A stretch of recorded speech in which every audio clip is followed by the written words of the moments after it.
It is Monday, the 29th of June, 2026. Sorry, rough day. I wasn't even going to do a video, but I haven't done one in a few days because I've been incredibly busy.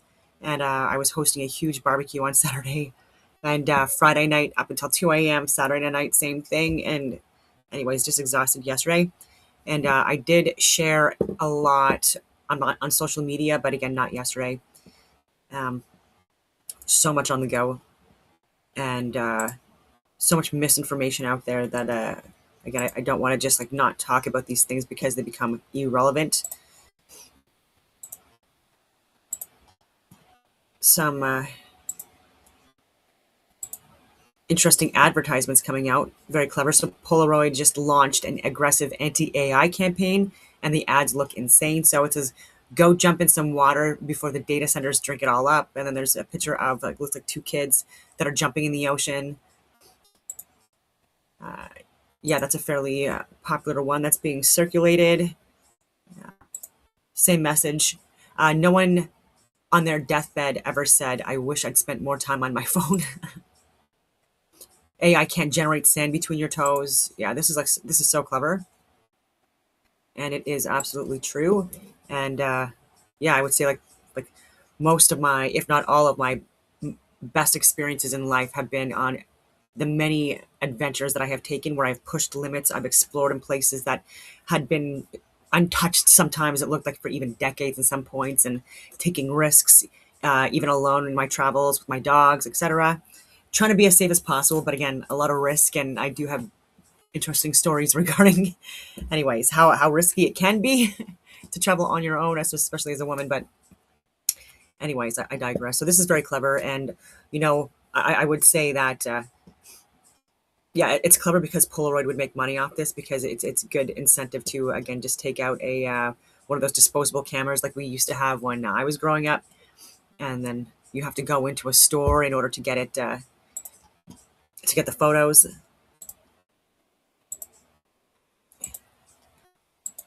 I've talked about this for years, and I mean, it's better late than never.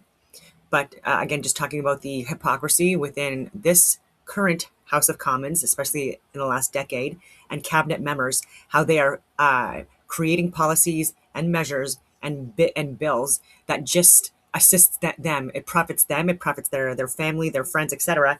And they're also bringing in international people and hiring them as well, like sole source, etc. When there are more qualified people within Canada that could and should be in these positions on behalf of Canadians, understand Canadian culture, the values, etc., the history, lived here, generations of people who have lived here, etc. Why are they getting overlooked?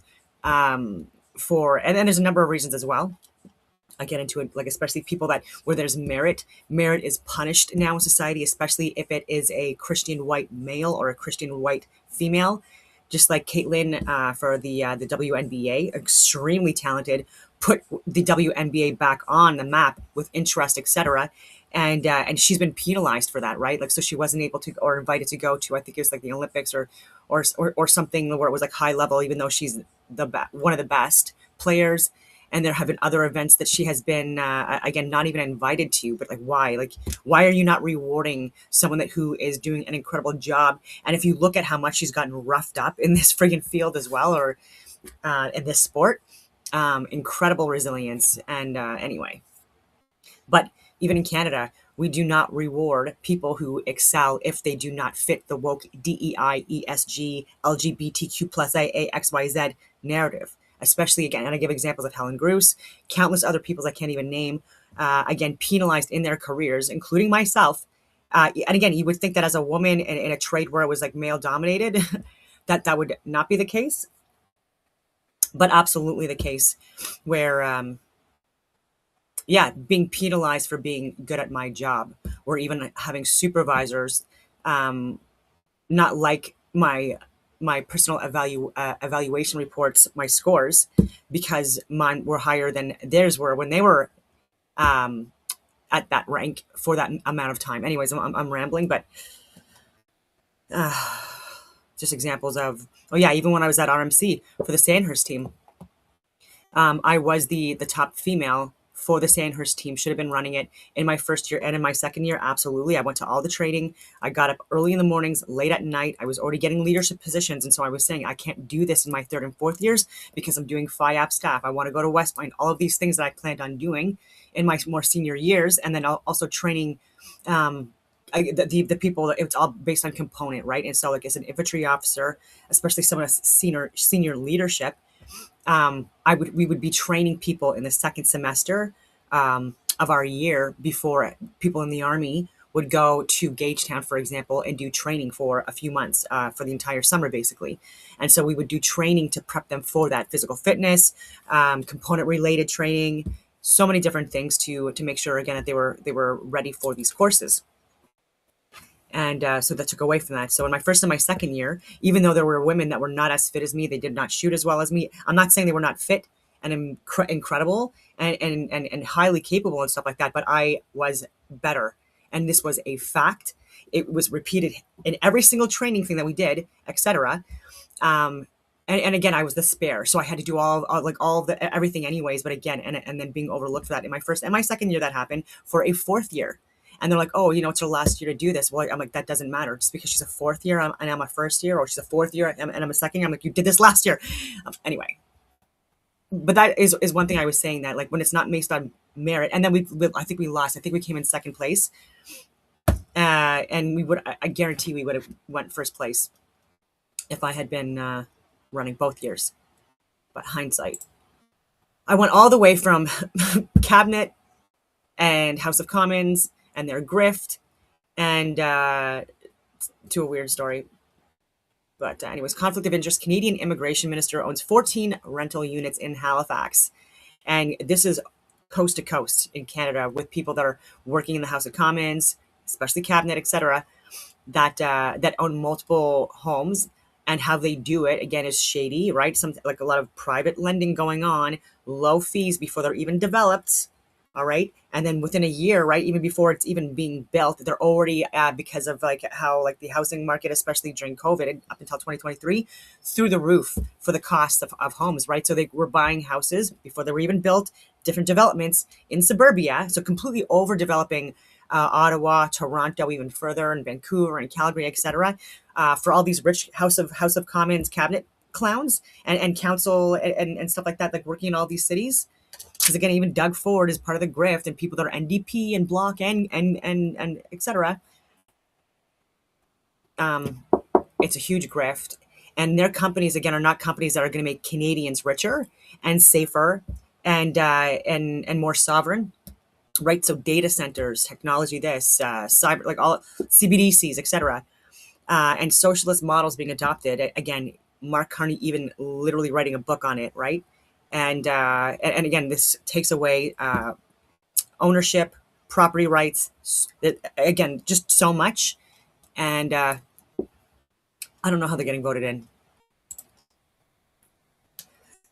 Because if it was at least benefiting us, Canadians, right? When we look at even our population growth, 97% annually is immigration, but there are people that are getting pushed out of their homes in suburbia, etc., and are not able to afford a home, have a family, etc. And so this is taking away from Canadians that have, again, paid into the system, and their families have for generations, for people coming in, and they're getting $82,000 a month, or sorry, a year, and again, occupying these homes that these developers are developing. And again, the landlords, again, these rich people in Canada are the ones that are buying multiple. And again, by the time it comes to market, like they can rent these out for exceedingly higher prices than they're actually paying monthly and for their annual as well, and get away with it, right? Keeping people perpetually stuck, because if you're putting that much money into rent, like upwards of $2,500 a month, is not unusual in Ottawa. Like even on the East Coast now, people are saying that even to rent a 2-bedroom apartment in New Brunswick, even could be like $2,200-$2,300 a month rent, right? For a young person starting out, like that is wild to me. Anyway, The government's signature housing bill became law last week. It creates a new Crown corporation tasked with making housing more affordable. But the legislation is also facing criticism from renters who say their demands were ignored. David Aiken reports on concerns that Canadian MPs have a pro-landlord bias. The immigration minister owns 14 rental units in Halifax. What you need is scale today. The finance minister has a couple of rental properties in London, England. We've had to become more efficient. And the Secretary of State for International Development has 6 rental units in Burnaby and Surrey, BC. Prime Minister Mark Carney's cabinet, in fact, is full of landlords. 38% of cabinet ministers report rental income or investment properties in their public disclosures filed with the Conflict of Interest and Ethics Commissioner. And there are even more landlords in the House of Commons, where at least 103 MPs or their spouses have listed rental properties among their assets. I do find that those statistics are very helpful in calling attention to the power and politics of housing. Housing advocates say those numbers are evidence of a bias in Canada's national legislature. It shows that there is a bit of an institutional bias to keep the housing system working exactly as it is right now, because it is the most profitable business in Canada. Unfortunately, for the rest of us, the tenants, the people who are trying to... And China does have a lot of influence in our real estate, in our mining, etc. And this is what I mean, like these socialist communist types, leftists, I'm not talking about liberals, there is a difference. I've talked about this in videos, and so like I've given even the political spectrum and the levels of authority that people are willing to give to the government, again, just for like an ideology that collapses society, unironically speaking, and yeah, so these are people that are not successful in industries, or wouldn't be successful in industries where you actually have to use like physical fitness and critical thinking skills and visual spatial acuity and dexterity and hard work and resilience and discipline and dedication, and where people are not trying to exploit other people. They're in fact actually doing really hard work that contributes to the community close by, and then eventually like possibly like expanding beyond that as well, right? A very Christian thing to do. It's even in the Bible, right? Not to exploit people, right? But to grow food, resources, be in the textile businesses, etc., and give your blessings coming from a good place, being honorably created, the wealth that you have, the abundance honorably created, right, through hard work, through pruning and toiling the soil, all of these things that it talks about again in the Bible, not socialism, completely different, where that is government controlled by a ruling elite and there's no property rights and things are managed again by the government. And look what happened in the Holodomor. Look what happened with Stalin and Mao and Kim Jong-un and that dynasty, etc. In Latin America. Just look where these models have been applied historically and just how much suffering, right? And again, it's rewarding incompetence. And yeah, because equal opportunity does not mean equal outcome, right? And so even in my career, right, being in the combat arms, etc., when it was based on merit and actually being qualified to do a really hard career, right, there were no questions, right, or minimal concerns, you know what I mean? But when you have it where people are not, where you're lowering standards, physical fitness standards, IQ standards, all of these other standards, it's a recipe for disaster in fields where these people need to be competent, right? So, I mean, obviously we'd give a little bit more of a concession to people that are working like in the service industry, as opposed, like, I mean, as in like, I don't know if it's a service industry, like working at a gas pump, again, really hard, long hours, probably shitty pay and stuff like that. Again, really necessary though for people, like the restaurant industry, etc. Concessions, right? Like they shouldn't be like obligated to, you know, like do a physical fitness test. That would be a terrible idea. Like why, right? In order to again be a waitress too, right? Like you have to be like fit to a varying degree, but like you shouldn't have to be have to be qualified on the beep test level 6 minimum, right? Or do 25 push-ups, right? This is all ridiculous. But you would expect that from someone that's in law enforcement or in the military or firefighters, especially paramedics, advanced care paramedics, the construction. etc. But these people don't excel in that, right? So people that are dorks and geeks, right, and like not very physically fit or spiritually aware, or moral people, right? They exploit people, and they see no issue with that, and they think that that is winning, or that that is, rightfully gained wealth, right? But it's not, right? And what they do with that wealth too, regardless of what they do with it, right? It's toxic, and a lot of these people do fake philanthropy, right, just to look good in the public, even though they're not good people. And Carney is one of those people. um, yeah, he wouldn't be a successful farm owner, like working, in the fisheries, working in construction or in the mines. He wouldn't be successful in the military, well, in the infantry, or in any of the combat arms. I don't think he'd be successful at all. In like TAC units or in ERT, for RCMP, or like or the specialized units in even like local law enforcement, etc. I don't think he would do well at all. Definitely not. And so, but I mean, he's good looking at stats. He's good with the stats based on theories and fake models that are not properly applied, with experience and life experience, right? And I'm going to get into that. That's why I'm going on these tangents. But there is absolutely an industry that's being exploited that, again, it doesn't help us. Like, we need to have industry like we used to, that, like energy, like oil, nuclear, hydro, you name it, lumber, steel, dairy, multiple like areas of agriculture. Um, my goodness, like the list goes on. Mining, like I already said, like these are key industries for Canadians, and we're really good at it, right? But people that have never worked in those industries do not understand that, and that we need more people living in rural Canada than in major cities. And so I don't know why, again, we're flipping the model, but I do know why, because there's people in cabinet and the House of Commons and the experts they're hiring that, again, they are benefiting off of having people move into these 15-minute cities that I've been talking about for, I don't know, 6 or 7 years, where it's full digital convergence, CBDCs, carbon credit scores, massive surveillance, like I've said like a million times, and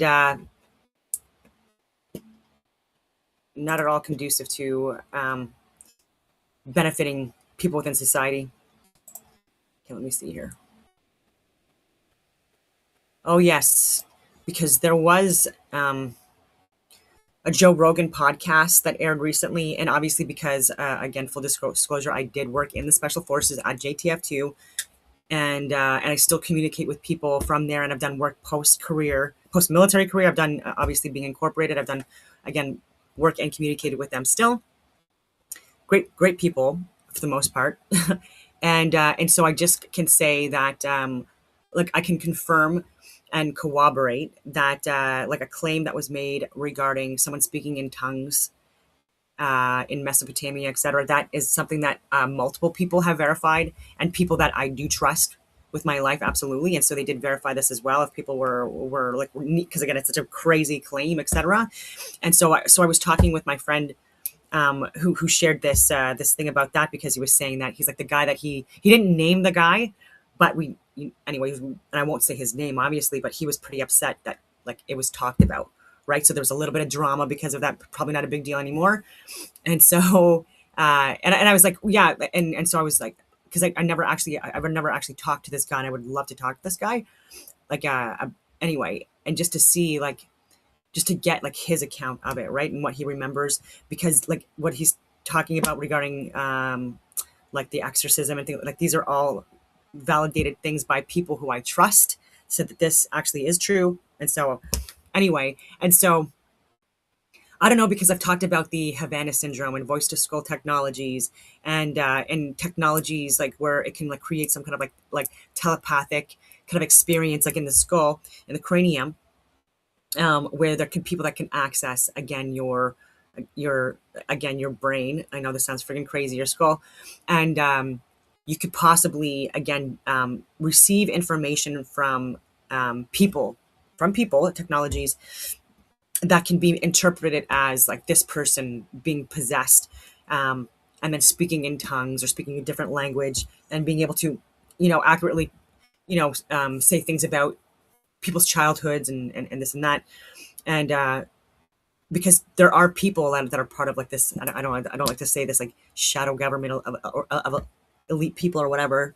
I say government, but they're like a shadow separate entity, right? Like the government's just the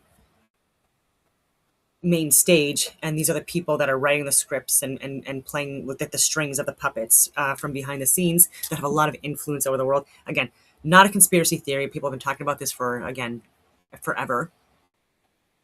And so people that have like even had paralysis where they couldn't move, like there are ways of manipulating the brain, and there's been testing done on humans, and there's been testing done on rats and mice and chimpanzees and other species. And I know this sounds freaking crazy, but this has been done. And again, I've done a lot of videos on this. There are other people that are starting to do more videos on this, and there's more and more declassified like government documents that were even top secret than even Mike Benz and Sam Cooper. Like they're bringing a lot of information out in the last few years, and they're doing a really good job.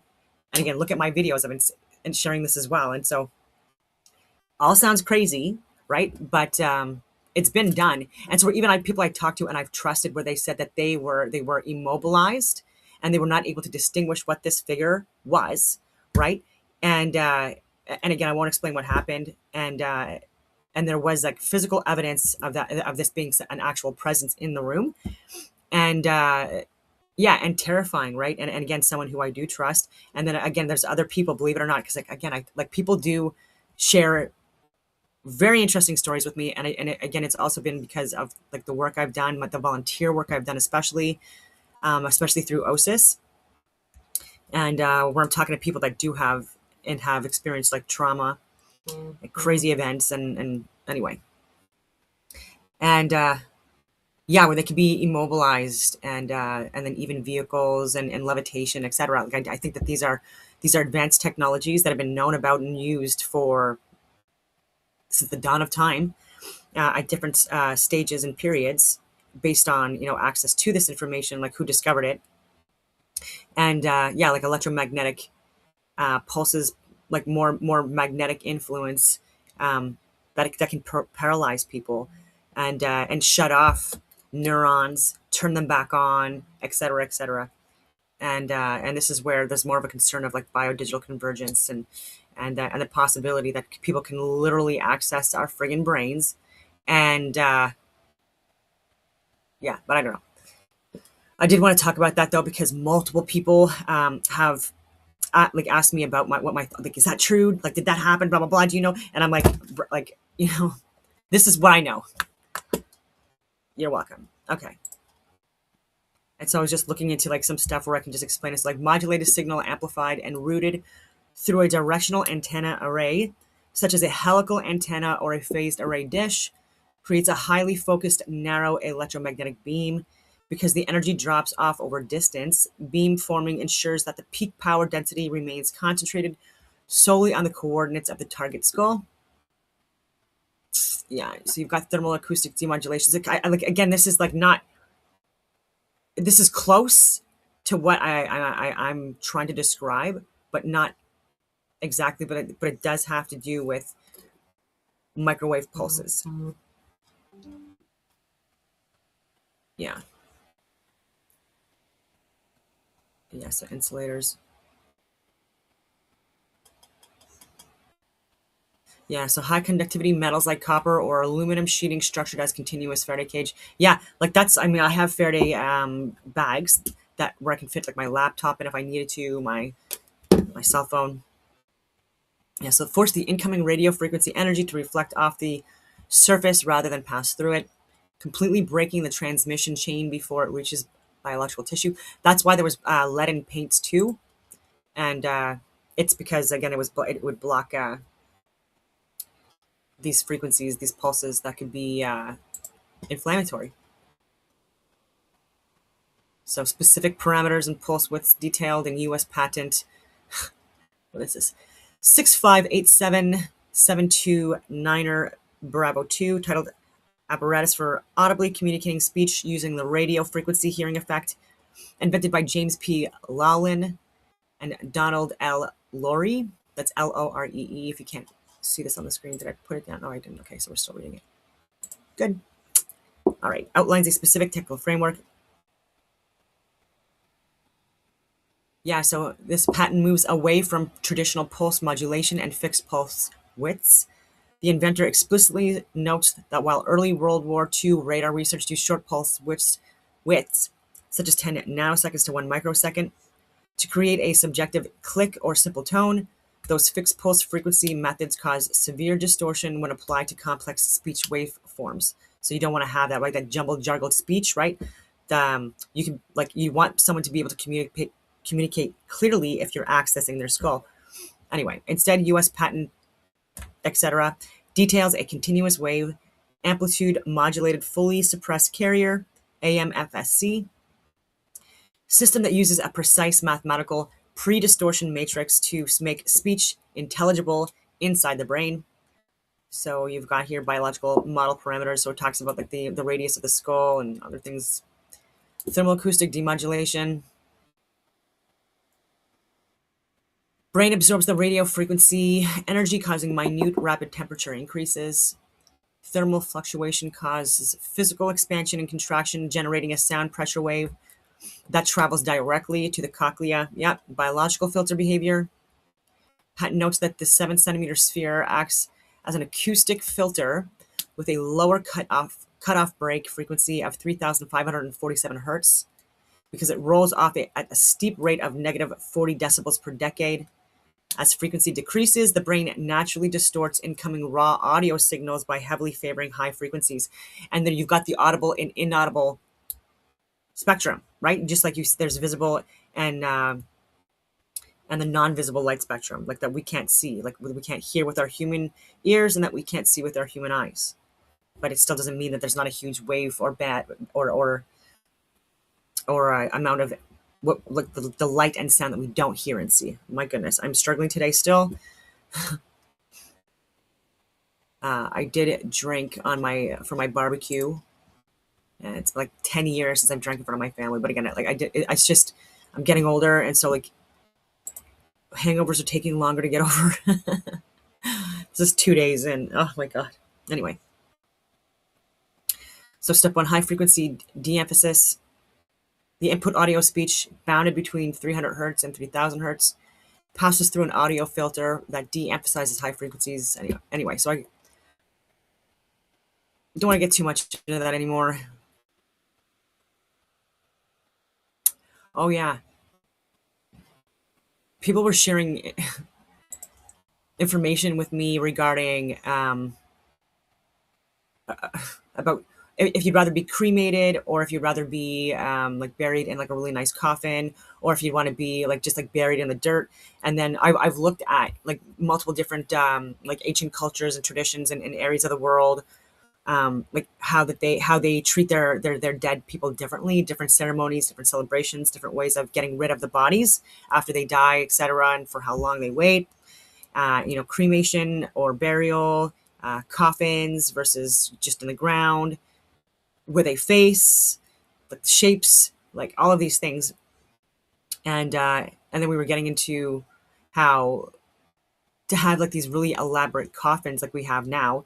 It's actually been like making like a soapy kind of like, it's so even gross to even talk about, like a soapy like plasma fluid or whatever, like that out of the human corpse, right? Because it's not naturally again being like absorbed to the earth and being eaten by the bugs, etc. And so it's just decomposing, for forever, right? Like not again like going back to Mother Nature and being eaten by the insects and the animals. And so I was looking into that. I mean, when did that start? And so these weird rabbit holes I go into. So there are bodies now in the U.S. and also Canada and Western countries. Sometimes it doesn't pick up everything that I because I do this orally sometimes. Okay, so sealed caskets where they were full of formaldehyde, etc., to preserve the bodies. But now we can see that over time the bodies decompose into these soapy into a soapy liquid. Okay, so anyways, chemicals and stuff to preserve the bodies. How did that start? When did it start? And then I was asking, oh yeah, because I was saying, I bet you, I'm like, I bet you with this friggin' like how they're treating the bodies in order to preserve them. I'm like, I bet you friggin' Bayer and Monsanto would be involved somehow, right? like at some point in this, right? And sure enough, I was correct. So intuition is spot on. This is from Gemini. Turning into a soapy liquid is absolutely not the natural decomposition process. That phenomenon happens specifically because of the modern Western practice of using embalming chemicals combined with heavy sealed caskets. Here's a breakdown of why bodies are turning to soap, how the practice of chemical preservation eventually started, and where the massive chemical companies fit in the picture. Again, if you look at the video, it's so gross. There are videos online about this. It's just, they're opening up these caskets and, ugh. Anyway, when a body is buried naturally in the earth, oxygen, insects, and soil microbes break down the tissues, eventually returning the body to dust and bone. However, modern burials place the body inside a heavily sealed casket, which is then often placed inside a concrete vault. This creates a completely oxygen-deprived anaerobic environment. Without oxygen, the natural decay process halts. Instead, anaerobic bacteria takes over, causing the body's fat to undergo a chemical process called saponification. Sapon. Like I was trying to read that in French because I was thinking savon, because savon, en français, that's soap. But anyways, saponification. The fat breaks down into a waxy, soapy substance known as adipocere, or grave wax. Ew, it disappear. I don't know if that's how you pronounce it, because again, I don't really research these topics on my own unless intrigued by. Anyway, so natural burial, direct earth, environment, oxygen-rich, aerobic. Modern sealed burial is oxygen deprived. Primary reactors, natural burial. You've got soil microbes, oxygen, insects. Modern sealed burial. Sorry, there's something going on in the background. Anyways, anaerobic bacteria, internal enzymes. It's a big tractor. There's people against working in the fields. Really busy time in rural Canada. Fat breakdown, so absorb quickly into the soil. And when you do it the way we're doing it now, it's a saponification, hydrolysis of fats, and result skeletonization for the natural way. And then for the non-natural way, you've got the disappear, soapy, waxy corpse. The Civil War origins. So before the 1860s, funerals in North America were handled quickly at home. Bodies were packed in ice and buried within a day or two. There was no chemical preservation. That completely changed during the American Civil War, 1861 to 1865. For the first time, thousands of young men were dying hundreds of miles away from their families. The train system refused to transport rotting bodies back home due to the smell and health hazards. A surgeon named Dr. Thomas Holmes, now known as the father of modern embalming, realized that by draining a soldier's blood and injecting a chemical preservative into the arteries, the body would remain intact long enough to be shipped home by train. Families were incredibly grateful to have an open casket funeral and say goodbye, and the practice exploded in popularity. So again, wars, driven by wars and people being away from home and being shipped back home. The shift to formaldehyde. So the chemicals Dr. Holmes and other Civil War embalmers used were not formaldehyde. They were heavily based on arsenic and heavy metals. By the early 1900s, the government realized that there was a massive problem. Arsenic from cemeteries was leaching into town water supplies and poisoning the living, right? So that wasn't us doing it or whatever. What would the government do? Oh, here's a solution. Turns out not a good friggin' solution. And did they stop when they should have? No. It took a lot of resistance and people insisting and pushing and friggin' getting poisoned. And this is why there's still, again, like huge stereotypes when it comes to churches and burial areas, saying that, oh, we can't bury bodies naturally like we used to because, again, we're just like too gross now. Like we're too unnatural. We're too full of chemicals, which is like not entirely wrong. But again, the whole world is a bunch of chemicals. Anyways, intelligently designing cosmos. Anyway, arsenic was outlawed. So 1900s government realized there was a massive problem that they created. Arsenic from cemeteries was leaching into town water supplies and poisoning the living. Furthermore, murderers, this is crazy too. Murderers were getting away with poisoning people with arsenic because morticians were pumping the bodies full of it anyways, destroying the evidence. Oh my God. Arsenic was outlawed for burials, and the industry needed a replacement.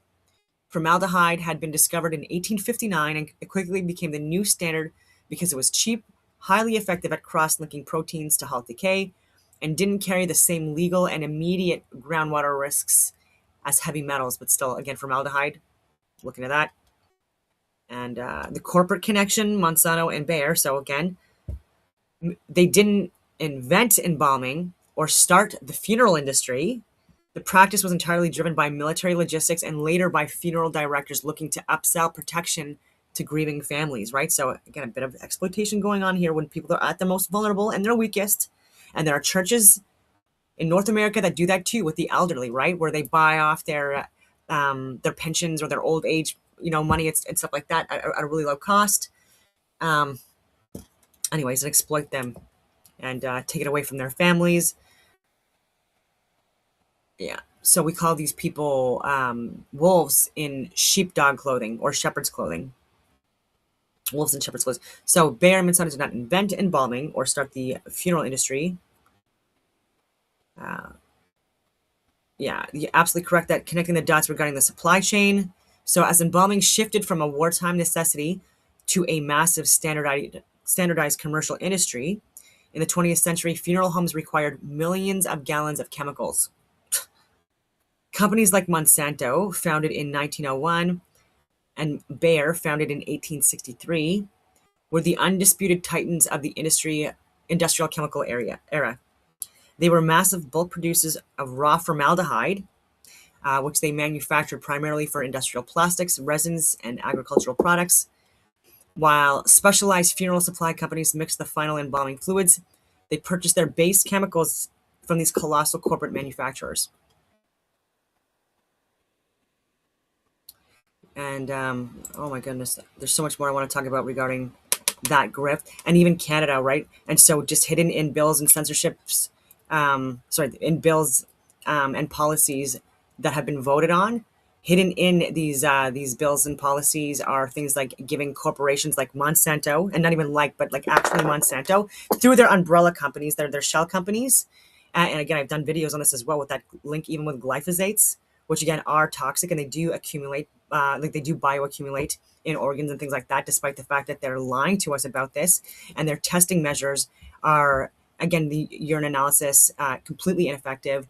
And again, sorry, a little distracted, but I don't want to go on too many tangents with that, but harmful chemicals and toxins and pesticides, etc., that are being used in Canada, being sprayed all over the place, very harmful to the environments and poisoning the soil, poisoning the water, poisoning us, insects, animals, etc., etc.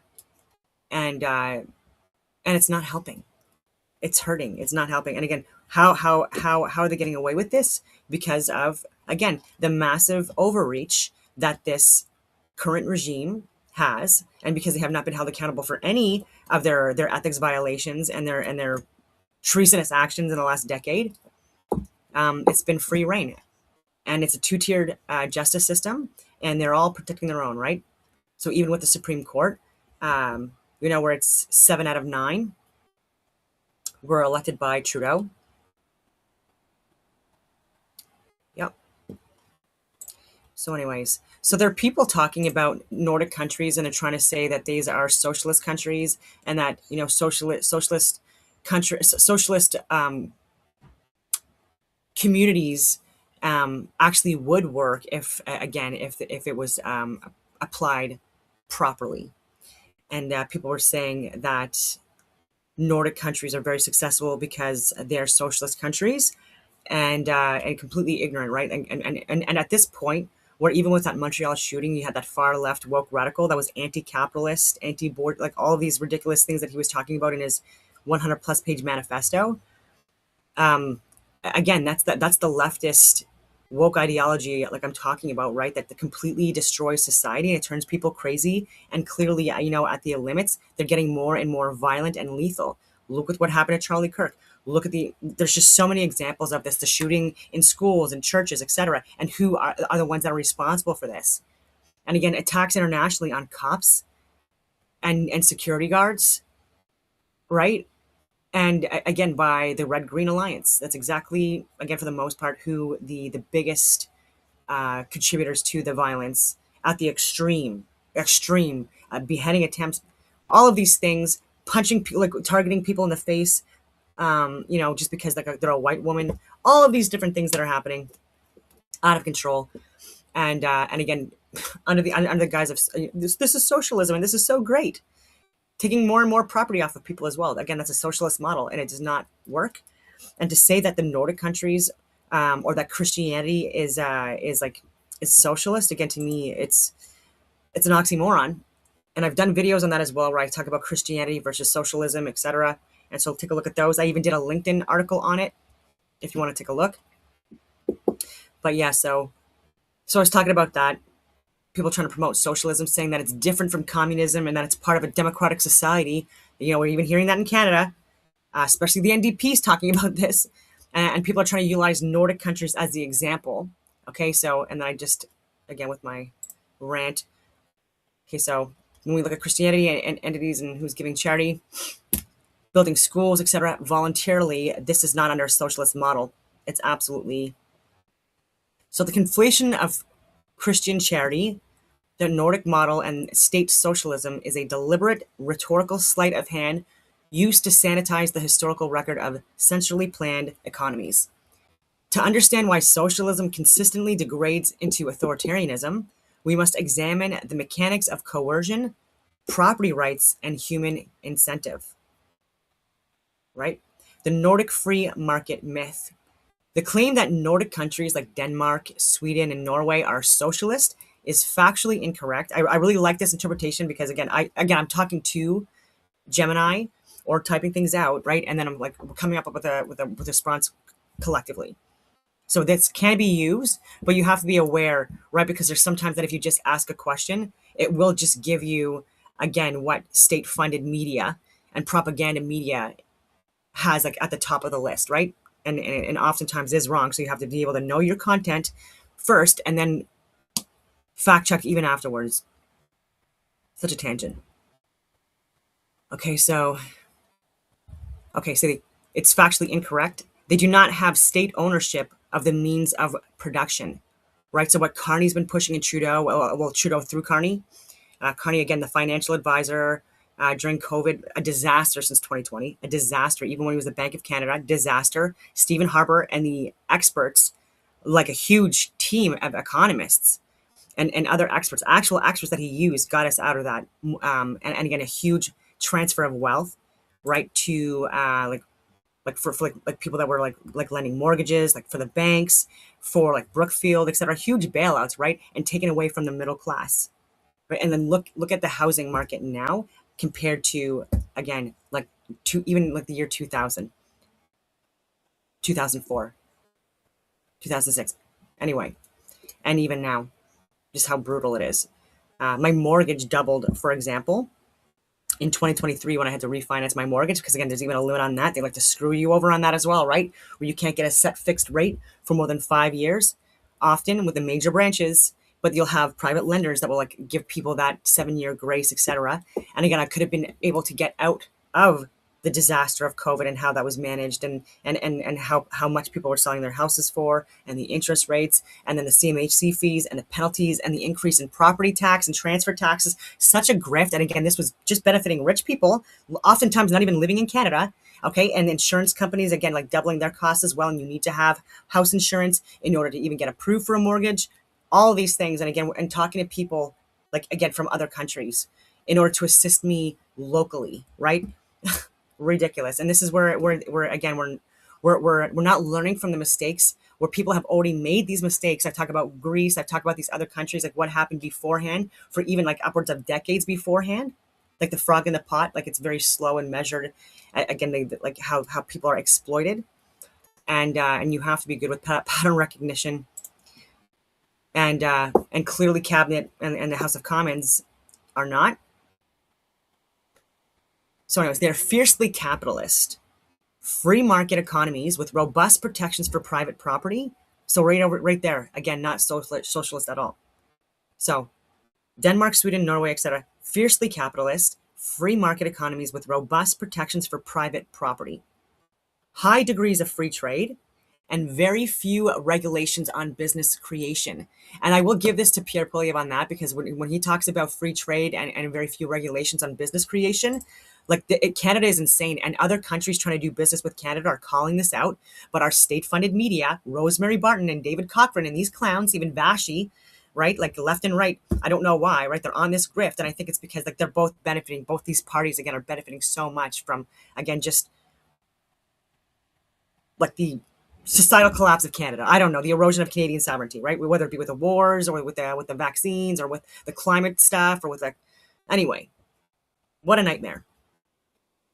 And taking so long to even get approvals, and there's so many so much red tape, like even to approve like a mining operation, like let alone getting it built, right? This is taking years and years and years. Like we need pipelines to have been built, mines to have been built, et cetera, roads, homes repaired outside of major urban areas, like further out, so we're not over exhausting resources.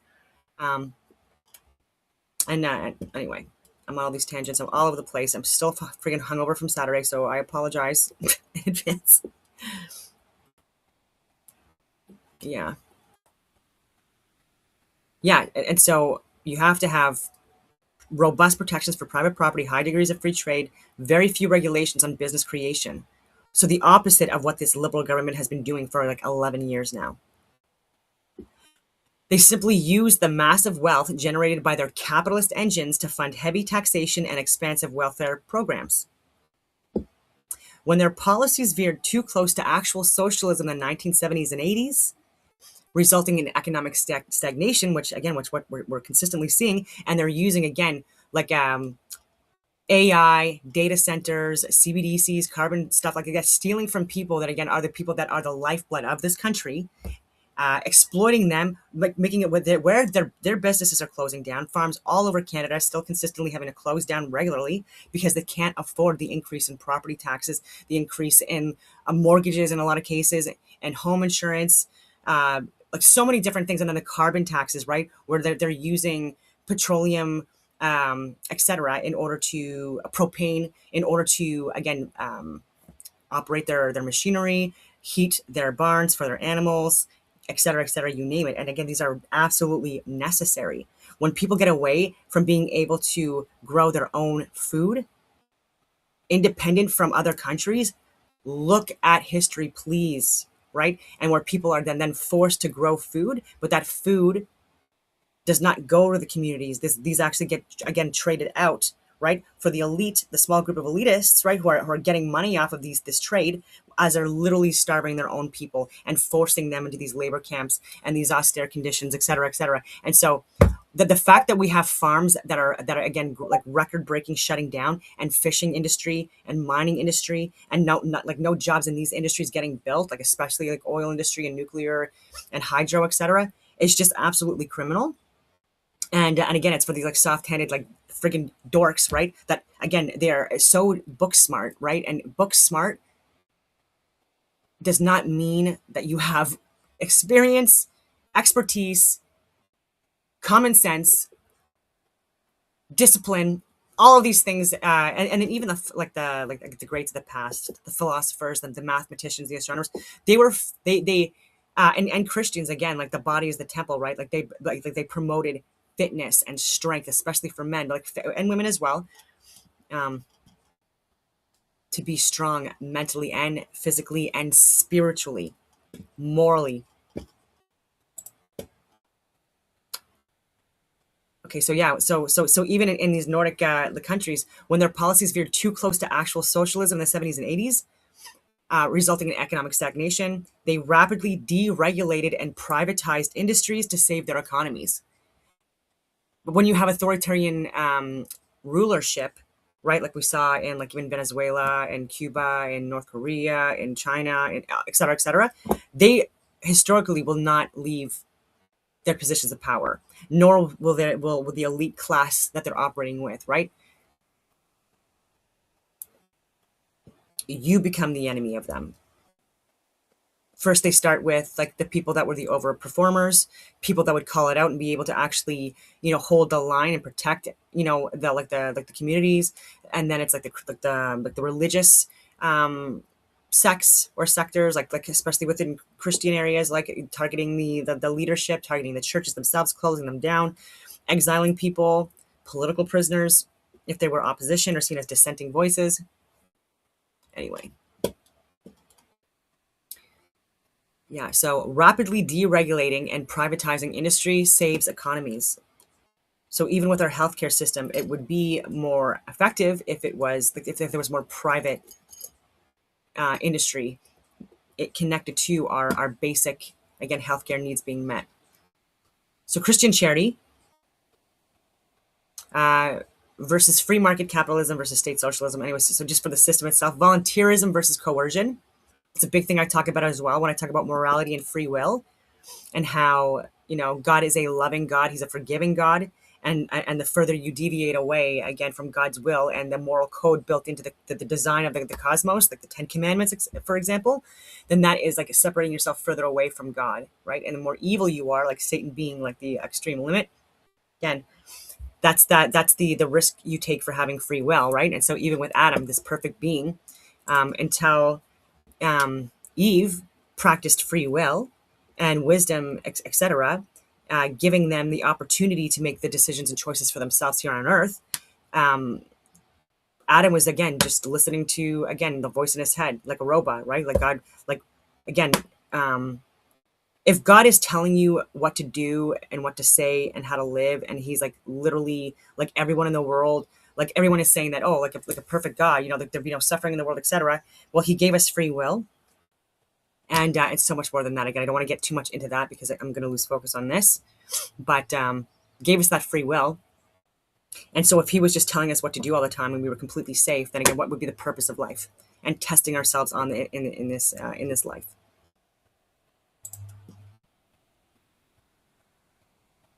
So yeah, free will and volunteerism versus coercion is very important. Like even in relationships, you can't force someone to love you. It has to be voluntarily given, not based on coercion or grooming or brainwashing. So Christian charity, mechanisms of actions, voluntary giving, so tithes, aims, property rights respected, you give what is yours. For property rights respected, you give what is yours. So driver of action, moral duty, community care. Free market capitalism, mechanism of action, voluntary exchange and competition. Property rights protected by law. And again, property rights big in Old and New Testament, even for women, like the daughters of Zelophehad and Moses, right? Because their father didn't have a male heir, and so God blessed, and Moses said, "Yep, you that is the right choice, that you should inherit your father's property." So free market protected by law, and driver of action is merit. Big thing that we should be focusing more on. I don't know, DEI, Canadian Armed Forces. Merit, innovation, profit. Yeah, and so when I talk about like even with the Canadian Armed Forces, even with like how they were penalizing army officers, especially in the combat arms, especially in the infantry. So infantry officers, where it is a very hard job. The training is hard. Obviously the deployments and the missions are hard. Whether you be in a war zone or a liaison officer or doing exchanges or whatever, hard job. And people that were, again, really physically fit, because of that in the combat arms, you should be fit, again, because we've lowered standards, by the way, and introduced more DEI and ESG stuff. It's fucking really bad at this point. Such an embarrassment. And they would get penalized, right? And so like what people did, again, these desk jockeys, like probably downtown Ottawa, part of like some kind of a committee their whole lives, like never once even did like a rucksack march, but they're like, oh, how can we like make it where there's more DEI, ESG, at the top being promoted up, right? And so it's so unfair that these infantry officer guys, like, they've had all these crazy trade like careers and all these deployments. Oh, look at all these amazing things they've done. Oh, chief of staff here, like, all of these things, and like really high, like incredible certifications and qualifications and courses that they've had to do, right? So people were literally like, how do we equalize it where it's more fair for fat Karen or whatever, you know what I mean, to be able to be on the same level of same playing field for promotion. Can you believe this, right? So better shots, obviously, like much more experience, like much harder jobs, like way more qualified, right? And you have a lot more Air Force and Navy and people from like again, like and I hate saying it like I am, but it's just true.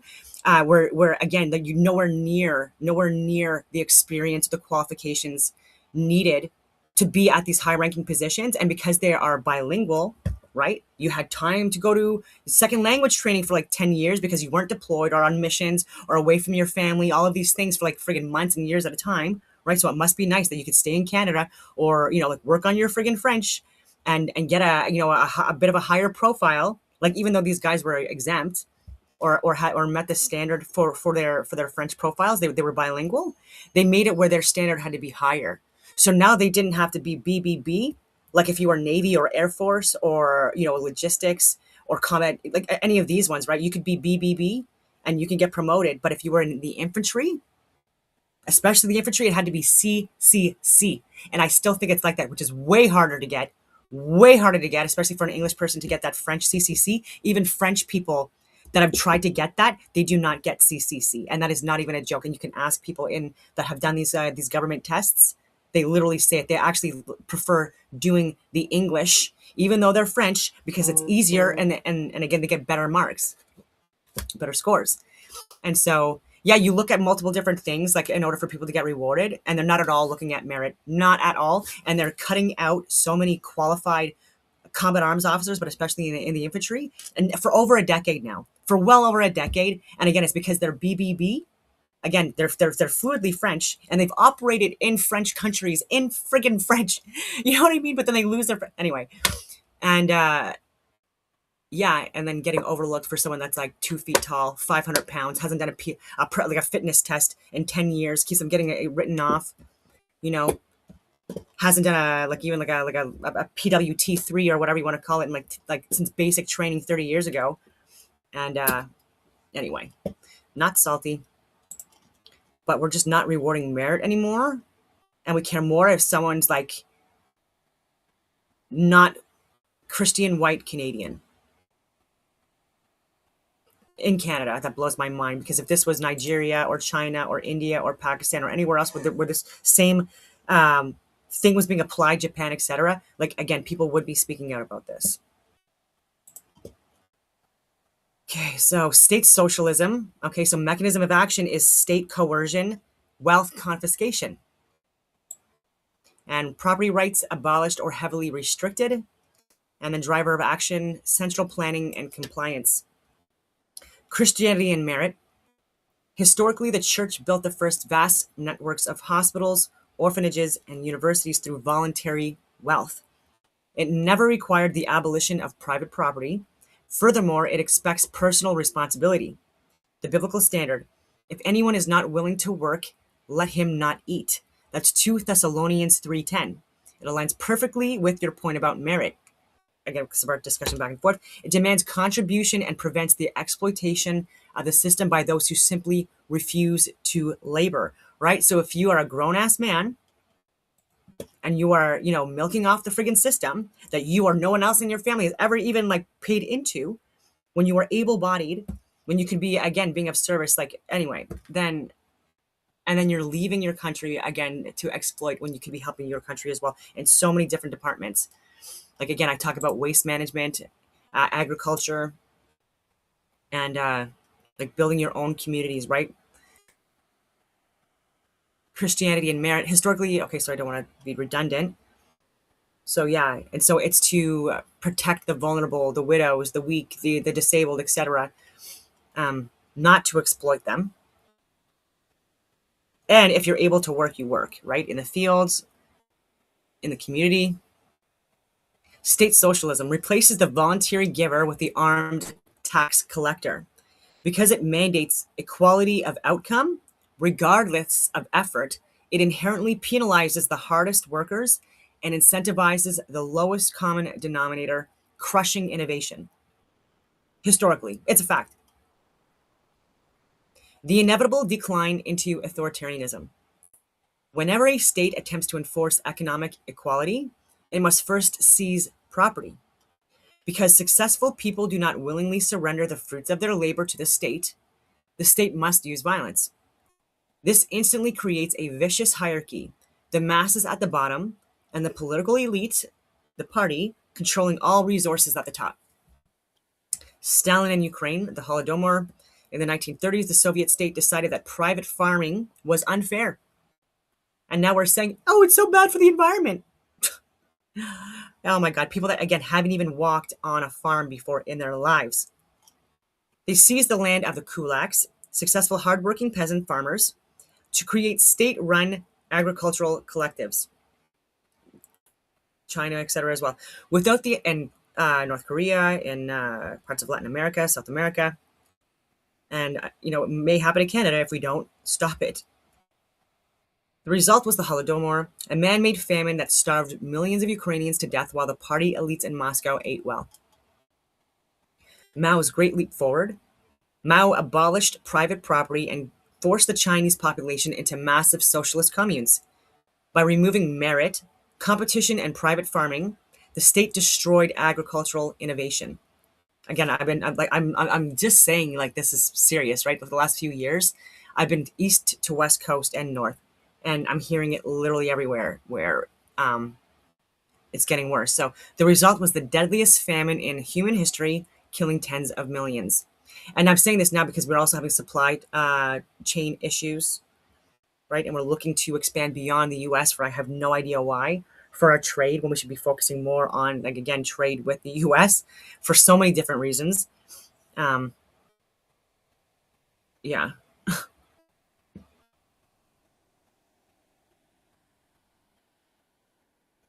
Yeah, so deadliest famine in human history, killing tens of millions. So National Socialism, while Hitler violently opposed Soviet Marxism, his economy was fundamentally collectivist. The National Socialist German Workers' Party, the Nazi Party, again, a socialist party as I was started, dictated industrial production, seized private assets, and subjugated individual liberty to the goals of the state. Extreme state control always requires crushing the individual. And again, he was, and people, I don't know why, but people are saying, oh, the painter was right, and he loved all of this stupid shit. But again, this guy was, I don't know how to say this. He was obviously a radical. He was obviously like a drug addict. Again, he was someone that was not a good person, and he was brainwashed, indoctrinated by, again, like deep state steering committee types. And again, even with these false flags, right? Like even with the Reichstag incident, right, where like they burned Parliament, like that was government led. They blamed it on Marinus von der Lubbe. He was a 24-year-old. He got executed, and even again, the officers that drove him to the fucking Parliament, it was already on fire. Like they were records even from the court documents, and he was still executed. Why? Because they wanted to blame someone, and then immediately after that event, his fire being started by people within government. Or the people that are working with them for that, right? Because they also hire people so that it doesn't look like they're involved or connected, etc. Again, it's been happening throughout history. And yeah, blamed him. And again, freedoms and liberties taken away from, again, the German populace, right? More censorship, etc. And so the Hegelian dialect, right? Dialectic. And it's order out of the chaos they created. And even with the KKK stuff, and again, how he was using like even like Christian communities, right, and even calling us useful idiots as well, right, but like having it where people were not Christian at all, and he was not a Christian, but to go in multiple different areas of Europe and throughout Germany and get confessions off of people, Christians, and brainwash them, indoctrinate them, right, the KKK stuff, church kitchen kids, right, KKK stuff, and literally what it was, and again for like women to again like be subjugated to again like again only being useful for her womb. Right, which again, biblically speaking, is again anti-Christian. And again, I've done videos on this. Please look at those. And yeah, like not having the right to vote, the property rights again, like again, he wanted again to bring us back to like this patriarchal, cherry-picked, like where like there was these men cherry picking.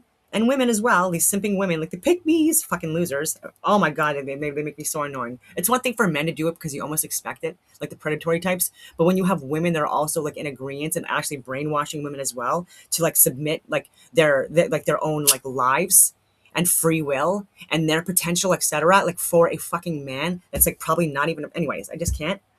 And again, all these tangents. But yeah, like neither model works for me. And like Teddy Roosevelt, JFK, like Jesus Christ, Moses, there were countless men throughout history where they may not have been perfect, but they to me were incredible men. They were incredible feminists, and again, they really worked hard for, again, like the rights of individuals and all equal under the eyes of God. They were Christian men.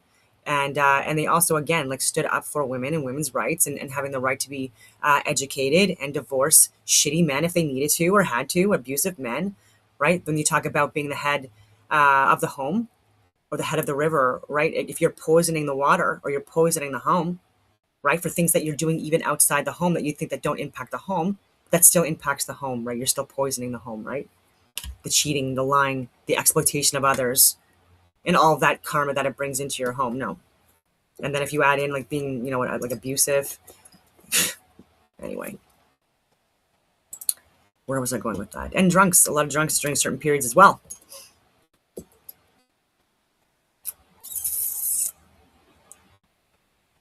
Yeah, so the capitalist engine, so free market capitalism is the only system built on the reality of human nature, right? So free market capitalism, really, again, I do think that a lot of it heavily influenced by Christianity and Christian leaders, right? Really, again, outside the box thinkers that really did, again, like the equality of the individual, like all equal under the eyes of God.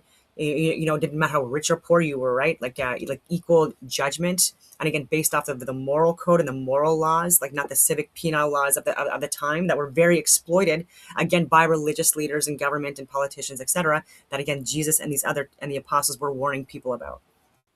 Read your own Bible, have your own interpretation of it, so that you're not deceived by people that are at the pulpits that are lying to you. And so codified into law, like Christian values and like the moral codes, codified into law for canon law, the Magna Carta, the Declaration of Independence, the Constitution, all of these things, again, very, very much heavily influenced, not only because Christians created these documents, but they were utilizing biblical passages and citing, again, the Bible, multiple different passages within it in order to, again, argue as to why these secular laws or rules were there to begin with. So even with the breakdown of government, the witnesses, so many different things, is thou shalt not kill, lie, cheat, steal. Okay.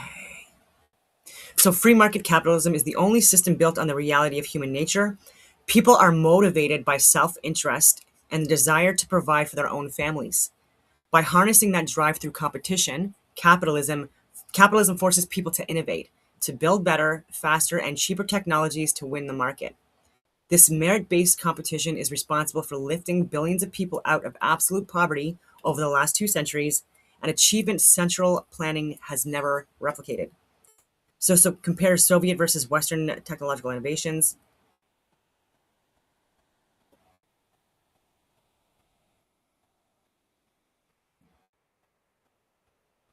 Yeah, so I asked another question. So the fundamental difference between the two systems during the Cold War, was not a lack of scientific talent in the Soviet Union. The USSR produced brilliant physicists, mathematicians, and engineers. The failure was entirely mechanical. Central planning destroyed the flow of information and the incentive structure required for sustained iterative innovation. So with Soviet states, how was technology stifled? So for information flow, Western free market, decentralized price signals, Soviet central planning, top-down bureaucratic quotas. Again, we're seeing with Carney's government as well. It's getting definitely away from, again, Western free market capitalist. And again, it's just really not good in multiple different ways. Incentive. So you've got profit and market share for Western free market. And then for Soviet central planning, or again, communism, socialism, avoidance of state punishment for incentive. You don't want to get punished by the government. So tolerance for failure for the Western free market is high. Markets absorb the risk, right? So you have Carney bailing out the condo developers, etc., or purchasers. I think it's VC, and Again, like, and who do these belong to? Are these Canadian condo owners? Are they Chinese? Like, who do they belong to? Is it more people from, again, like terrorist countries? I shouldn't say it like that, but and again, these are rich people, and they are the ones, like, even though, like, for us, like, we have to eat the cost of our homes. Like, if we had to buy or sell, like, during COVID era, or refinance our mortgage, now we're having to eat that cost, right? And again, even my mortgage, but when I had to, like, finally remortgage it after a 5-year period, like, my mortgage almost doubled. And again, the house that I bought was actually cheaper outside of Stittsville, because again, I was pushed out, right? I couldn't afford a cost of a house in suburbia, like, as a single woman. Yeah, like, there's no way. And they fucked over my career during COVID as well, so I couldn't even make extra money in order to assist with that. Like, so crazy. So why the hell are they able to bail out their billionaire, well, not their billionaire, sir, but their millionaire friends? Why? No, they should be absorbing the cost just like you and I did. Like, why do I have to bail myself out and like deal with all of that stuff? And again, the property tax is increasing, home insurance through the friggin' roof, because of like, I'm 9 kilometers away from a fire hall instead of 8, right? So, like, there's just so many crazy things, and because, anyways, like, such a scam. We're having to pay for all of this, and then we're also having to bail out millionaires again so that they can become billionaires. Why? Why? Okay, so for communism, socialism, tolerance for failure, they don't care. There's zero. Disrupts quotas. Oh, yeah, I see what they mean by that. So tolerance for failure. Yeah, you can't fail. Yeah, you have to make quotas even if you die. Okay, I get it. So tech diffusion, Western free market, rapid commercialization, and Soviet central planning type, communist socialist type, is siloed to the military sector. Yeah. So the missing feedback loop, price signals versus quotas. Free market economies act like massive decentralized supercomputers. They rely on price signals to communicate exactly what consumers want and what resources are scarce. If a company invents a faster microchip, demand spikes, profits rise, and capital naturally flows to the innovators. In the Soviet systems, or again, I like to call the socialist systems, I don't know why it's saying Soviet. Anyway, a central bureaucracy in Moscow, Gosplan, dictated production quotas. That's an example being given. So dictated production quotas for the entire nation, often in 5-year intervals. Planners had to guess exactly how many tons of steel, pairs of shoes, and radios the empire would need years in advance. Without price signals, there was no feedback loop to tell them if a new technology was actually useful, efficient, or desired by the public. Again, we're seeing this now as well with the budget. The incentive to stagnate, risk aversion. So innovation inherently requires risk, trial, and failure. In a capitalist system, an entrepreneur risks capital for the potential of massive reward. In socialism or communism, factory managers are judged entirely by whether they meet their mandated quotas. If a manager wanted to introduce a new, highly advanced manufacturing technique, they would have to shut down the assembly line to retool the factory. This guaranteed they would miss their quota for that quarter. Missing a quota meant losing bonuses, demotion, or being investigated by the state. Therefore, the absolute safest strategy for a Soviet manager was to change nothing and keep producing the exact same outdated designs year after year. This interactive dashboard of it, okay, so it was getting into it, but like, again, you see this in North Korea and like now Canada and China and so many different areas. The Soviets could compete in brute force industrial output, but the moment technology required rapid iteration and miniaturization, like silicon chips, the quota system collapsed under the complexity. So the cloning trap, the computing crisis. The computing sector provides the clearest example of central planning's failure. Early in the Cold War, Soviet scientists built impressive original analog computers, like the BESM series. However, as computing rapidly shifted to microchips and complex software in the late 1960s, the rigid planning apparatus couldn't adapt. In December 1967, Soviet leadership made a fatal decision. They abandoned original computer architecture entirely and ordered their industry to reverse engineer and clone the American IBM System 360 line, which became the Soviet EVM or RIAD project. By officially mandating intellectual theft and cloning, they locked their entire tech sector into a permanent lag. By the time the Soviets successfully copied the IBM 360, the Americans had already moved on to the IBM 370, and Western free markets were already funding the garage startups that would launch the personal computer era. It wasn't a garage startup. Well, not by Bill Gates anyways. Okay, so prestige project versus consumer reality. So again, this is a good example to give for like how it can apply to Canada, right? So like we've got the Nordic examples and how they were going more towards their these socialist models in the 60s and 70s and had to pivot right back to what they were doing beforehand. And then again, it's the same thing happening in areas, right? But too late to do anything about it. So let's not get there. So the USSR excelled at what historians call the prestige projects. They can marshal their top physicists, provide unlimited funding, and isolate them in closed cities to build the intercontinental ballistic missiles or launch Sputnik. These were massive engineering programs with clear single-goal finish lines where cost did not matter. However, central planning failed entirely at adapting these high-level scientific breakthroughs into the broader economy. In the West, military aerospace research yielded commercial jetliners and defense computing burst Silicon Valley.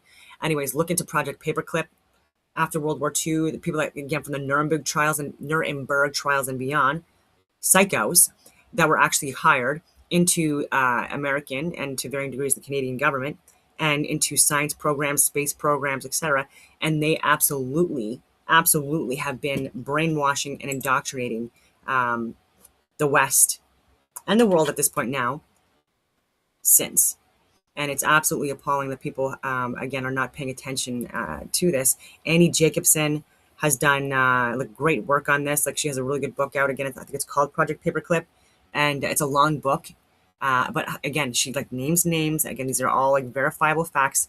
And again, where these literal Nazis were, again, by the government, by the CIA, FBI assistants, again, the highest levels of government, hired post World War II, immediately after. And again, did you think that you could trust these evil people that did evil things to people? Okay. And so even with that grift, these space programs, like the moon landing, all this stuff, the money would be best spent elsewhere.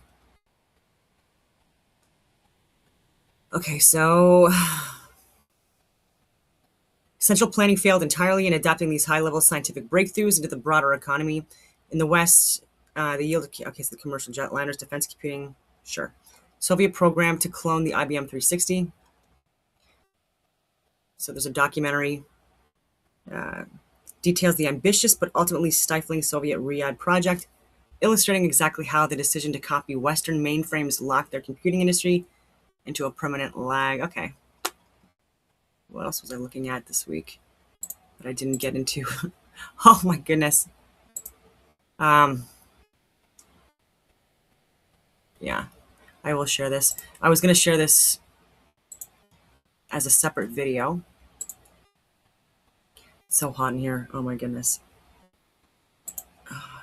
And I already walked the dogs earlier this morning, and I gotta wait until it's like the sun's down a little bit more before I walk them again, because I have a husky, so this is way too hot for him right now. He's in front of the AC right now downstairs. Okay, this has been circulating. I don't know if people have seen this yet, and this is from Times Now World. And this is the UN's explosive attack on Israel's military. Again, since I security forces talking about since the beginning as well, I'm glad that other people are sharing this. Again, it's horrific stuff, but it's stuff that needs to be known to people in the West, right? Like we have had propagandists, right? People that, again, they do share really good content and really smart people. And if honestly, if October 7th, 2023 didn't happen, people that I used to watch and listen to, like not a lot, but like they made really good points on a lot of good topics, on a lot of controversial topics. I mean, and like Ben Shapiro, Mark Levin, like he was a constitutional lawyer, etc. Like Ben Shapiro, he did make good points, you know, and but again, like after, like he really showed his cards after October 7th, 2023, and just like how biased he was and who he actually cared for more, right? And how patriotic he actually was, but his patriotism was towards Israel, and he doesn't even live there, and Mark Levin as well. And so again, I just lost complete respect, and a lot of people did, seeing again just how much they were lying, again like war hawks, and guys that would never be of service to America, let alone Israel. And again, if they want to talk the talk so much, and they make so much money again to be these war hawk types, but again, they wouldn't even pass a beep test, I don't think, or they definitely wouldn't pass phase 3 infantry. That is a fact, especially now, obviously. But yeah, they never put their money where their mouth is, and even their kids, they would never have them serve in these wars that they're benefiting from reporting and lying about on. And I gave examples why again, but yeah, Ben Shapiro, Mark Levin, Ezra Levant, like there was even like a lot of good work that he's done, like you know, especially for trials reporting in Canada, and you know, and donating to him as well. But again, after October 7th, 2023, again, he was lying and still is, and absolutely radicalizing people more and fueling division on the left as well. And it's not helping, and actually did kind of sabotage the elections to varying degrees, because it's like the questions that were asked and how they were asked. Again, that's not what professional news reporters do, right? You have people that are part of Rebel News that are much more professional and do ask really good questions, right? The woman on the West Coast, like even Alexa Lavoie would ask good questions. But again, she gets so disrespected for no reason, even though she asks legitimate questions, and she does remain professional, unless she's getting screamed at, yelled at, pushed, elbowed, sprayed with like some random stuff, like all over her backpack and like anyways.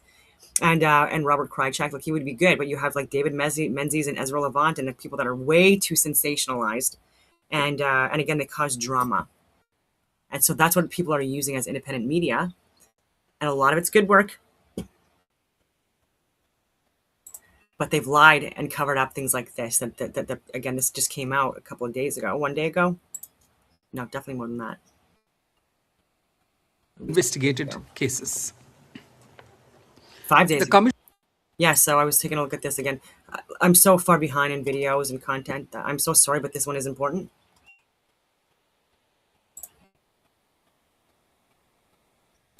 And it's from the UN on what's actually going on in the Middle East that people have been consistently lied to about now for the last 3 and a bit years, or almost 3 years. Okay, good afternoon, everyone, and thank you for joining us here at this press conference in Geneva with the Independent International Commission of Inquiry on the Occupied Palestinian Territory, including East Jerusalem and Israel. As you may know, the Commission published its latest mandate report on 9 June and presented those findings to the Council during an interactive dialogue last week. Today, the Commission published a new report detailing how Israeli authorities and security forces deliberately targeted Palestinian children, resulting in genocide, crimes against humanity, and war crimes. We'll start today with an opening statement by the chair of the commission, Mr. Morleader, followed by remarks from fellow commissioners Chris Sidoti and Florence Mumba. And then we will open the floor to your questions. And now we can begin with the chair. Please go ahead. Thank you, Todd. Good afternoon, everyone. I would like to start the press conference by announcing that today the Commission has released a 100-page report documenting violations and crimes committed by Israel against Palestinian children in the occupied Palestinian territory since 7th October 2023 until 31st March 2026. We just briefed member states this morning on the report's findings. The Commission's comprehensive report is unique, being the first specialized report on crimes and violations against Palestinian children in Palestine by a UN investigative body. The report draws partially on earlier findings of the Commission, as published in previous reports, while incorporating newly collected evidence and investigated cases. The Commission found indisputable evidence with regards to the deliberate, targeted killing of Palestinian children including since the October 2025 ceasefire, the use of torture, inhumane and degrading treatment, including use of sexual and gender-based violence against Palestinian children, as well as targeting of critical infrastructure essential to children such as orphanages, healthcare, and educational facilities. There has been a widespread and systematic killing and harming of children between 7th October 2023 and 7th October 2025. We have witnessed more than 20,000 children who've been killed and more than 44,000 children who've been injured.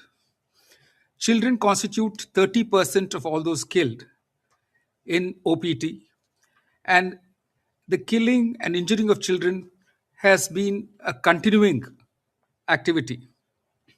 Children are being killed mainly in two ways. One, through airstrikes using high yield explosives with wide area effects. And second, using quadcopters, drones, and sniper rifles that specifically target and kill children to their head and upper body. There is also a severe orphan crisis with an estimated 58,554 children who lost one or both parents between 7th October 2023 and 7th October 2025. There has been a systematic disruption by Israel of the children's ability to learn, thereby sabotaging the intellectual and social foundations of the Palestinian society. The Commission's findings are that Israel targets children to weaken demographic vitality and deny the Palestinian people's right to self determination. 97% of all schools have been destroyed. 95% of the universities have been affected in Gaza. So, and this is important. And these are also reports and assessments that I've made and that I've even posted on videos and that I've also posted on LinkedIn as well, where like the basic, like Maslow's hierarchy of needs, that pyramid, right? Like the fundamentals need to be met for society to function, right? So if you're continuously destabilizing an environment, a community, you're not at all going to, like, this is not going to end up well. They're not going to evolve or develop, you know, if they're occupied, if most of the environment, the community is displaced, all of these things, right, where like it's fight or flight, they're living in fear, they're getting targeted, like even innocent civilians, etc., arbitrarily. And as someone that is a Canadian veteran, right, that was in the infantry, I served 15 years, and then post-military still worked like with the highest levels of government internationally, up to the point, obviously, where like I was refused contracts because I wasn't vaccinated, despite the fact that they were deploying operations that I really could have benefited the teams being there, right, because of the experiences that I had like in these regions and within these anyways, not to sound redundant. And but yeah, I mean, if basic survival isn't being met, like if you're not able to again have access to safety, big one right there, and you're displaced and you're not able to be educated, there's no there's no functioning like infrastructure again where like there could be like anything taught at all, like including even morality and things like that, and so many other things. There's so many factors to consider before you just start bombing the hell out of people, right? And giving them access to, you know, and allowing them again, not allowing them, but giving them the ability to manage their own waste management, their own water, their own energy, like including electricity, etc. This is very important. Being able to grow their own food, right? And this requires tractors. It requires a lot of equipment. It requires training people on how to till the soil and make it, you know, where you can grow food and have, you know, animals. All of these things, very important. Education, very important. Safety and security, very important, et cetera, et cetera. And so if these needs aren't met, you're further, again, I know I'm being redundant. And again, I've done like analysis on this where it's a lot more professional than I'm just rambling on about right now. And, but very important that those basic requirements are met before you see, again, improvement within communities. And this is across the board. 22 out of the 38 universities have been completely destroyed. We have found the use of starvation and imposition of conditions of life obstructing children's survival. As of 1st October 2025, there have been 151 children's deaths on account of malnutrition. We've also found that between October and December 2023, there have been at least more than 1,000 instances of children undergoing amputation of one or more limbs. Based on all the evidence gathered, the report makes legal findings and concludes that the Israeli authorities and the Israeli security forces have deliberately targeted and killed Palestinian children and destroyed their childhood. Israeli authorities and the Israeli security forces are responsible for crimes against humanity, including persecution and war crimes in the Gaza Strip and war crimes in the West Bank, including East Jerusalem. The report released today further substantiates our finding on genocide. The protection, care, and survival of Palestinian children and pregnant women are inextricably linked to the Palestinian people's fundamental right to self-determination, as children represent the future bearers of their collective identity and resilience.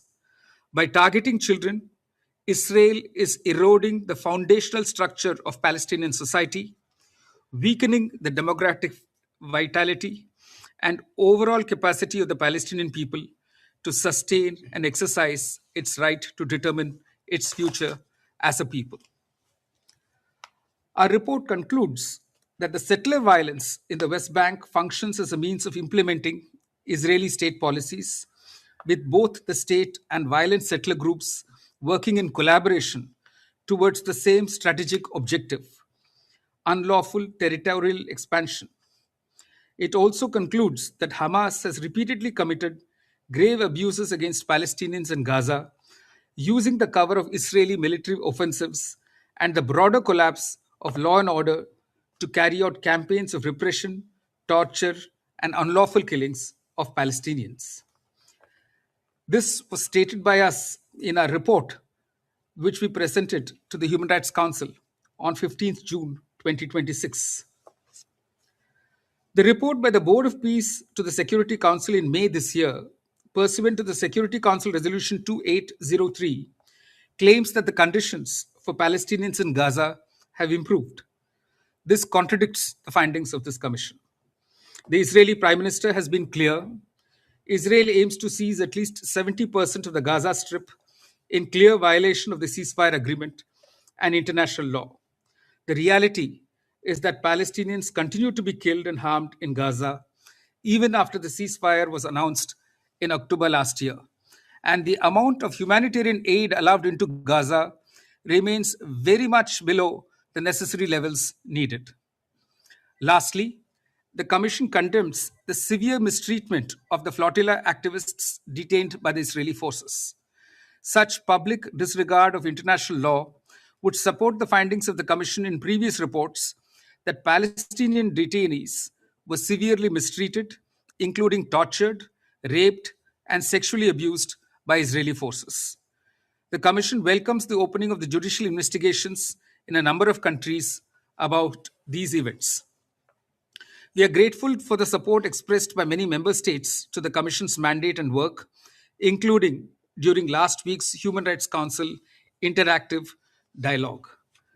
In this report, we made a series of recommendations to the State of Israel and to the member states, as well as the Security Council, which we hope that the member states will act upon and the other bodies to whom we have addressed them will act upon. We intend to continue pursuing the fulfillment of our mandate, including in relation to making recommendations, in particular on accountability measures, with a view to preventing and ending impunity and ensuring accountability, including state responsibility and individual, criminal, and command responsibility. I now invite my co-commissioners to make their comments. Thank you, Chair. I would also like to underscore the importance of the report on violations against and affecting Palestinian children that we have issued today, which warrants close attention. This report, which the Commission worked on for almost 2 years, is based on multiple interviews and group discussions with victims and witnesses, including children themselves. We have conducted medical tests, military and digital forensic analysis, and consulted independent forensic pathologists, among other sources. The Commission found that the continued pattern of conduct by the Israeli security forces over 2 years in Gaza is intended to destroy the biological continuity and future existence of the Palestinian group, of which Palestinian children are a part of. The Commission has found that the deliberate targeting of children is one of the key elements establishing specific intent of the Israeli authorities and security forces to destroy the Palestinian group as such, in whole or in part, in Gaza. Israel's use of reproductive violence in Gaza has directly and disproportionately harmed newborn survival as well as Palestinians' reproductive future. The conditions of life imposed by Israel have resulted in preventable mortality of children and serious mental trauma in Gaza. In the report, the Commission has included recommendations to Israel and to all member states, as well as to the International Criminal Court and other judicial institutions, to ensure accountability for such crimes. I now pass on to Commissioner Sidoti for his remarks. Thank you. Thank you, Chair and Commissioner Mumba. This is the Commission's 17th report. Some of our reports deal with time-specific events, so the events on 7-8 October 2023 in southern Israel, the events in Gaza from then till the end of 2023. Others are thematic reports, such as the one dealing with sex and gender-based violence. This report is a thematic report dealing with the situation of children. The Chair and Commissioner Mumba have described very well the contents of the report and its principal findings. When presenting reports, I try to be legal, technical, and dispassionate. But today, I want to speak very personally. For me, this report has been the most difficult of the 17 reports that the Commission has produced. Some events stay with me long after a report is investigated, written, and released. And the events that stay with me are the events concerning children. The report we released in June 2024, dealing with the events in southern Israel on 7-8 October 2023, contained accounts of very grave atrocities. But there is one that remains with me still, years later. 5 teenagers, a girl and 4 boys, all aged 16 or 17, went early that Saturday morning to Zikkim Beach. Presumably they were having an early morning at the beach, going there maybe to swim, at least enjoying themselves, when a Hamas boat arrived at the beach and gunfire commenced. The 5 teenagers fled to a toilet block seeking safety there. They were joined by an adult fisherman and also by an Israeli soldier who sought to defend them. Unsuccessfully.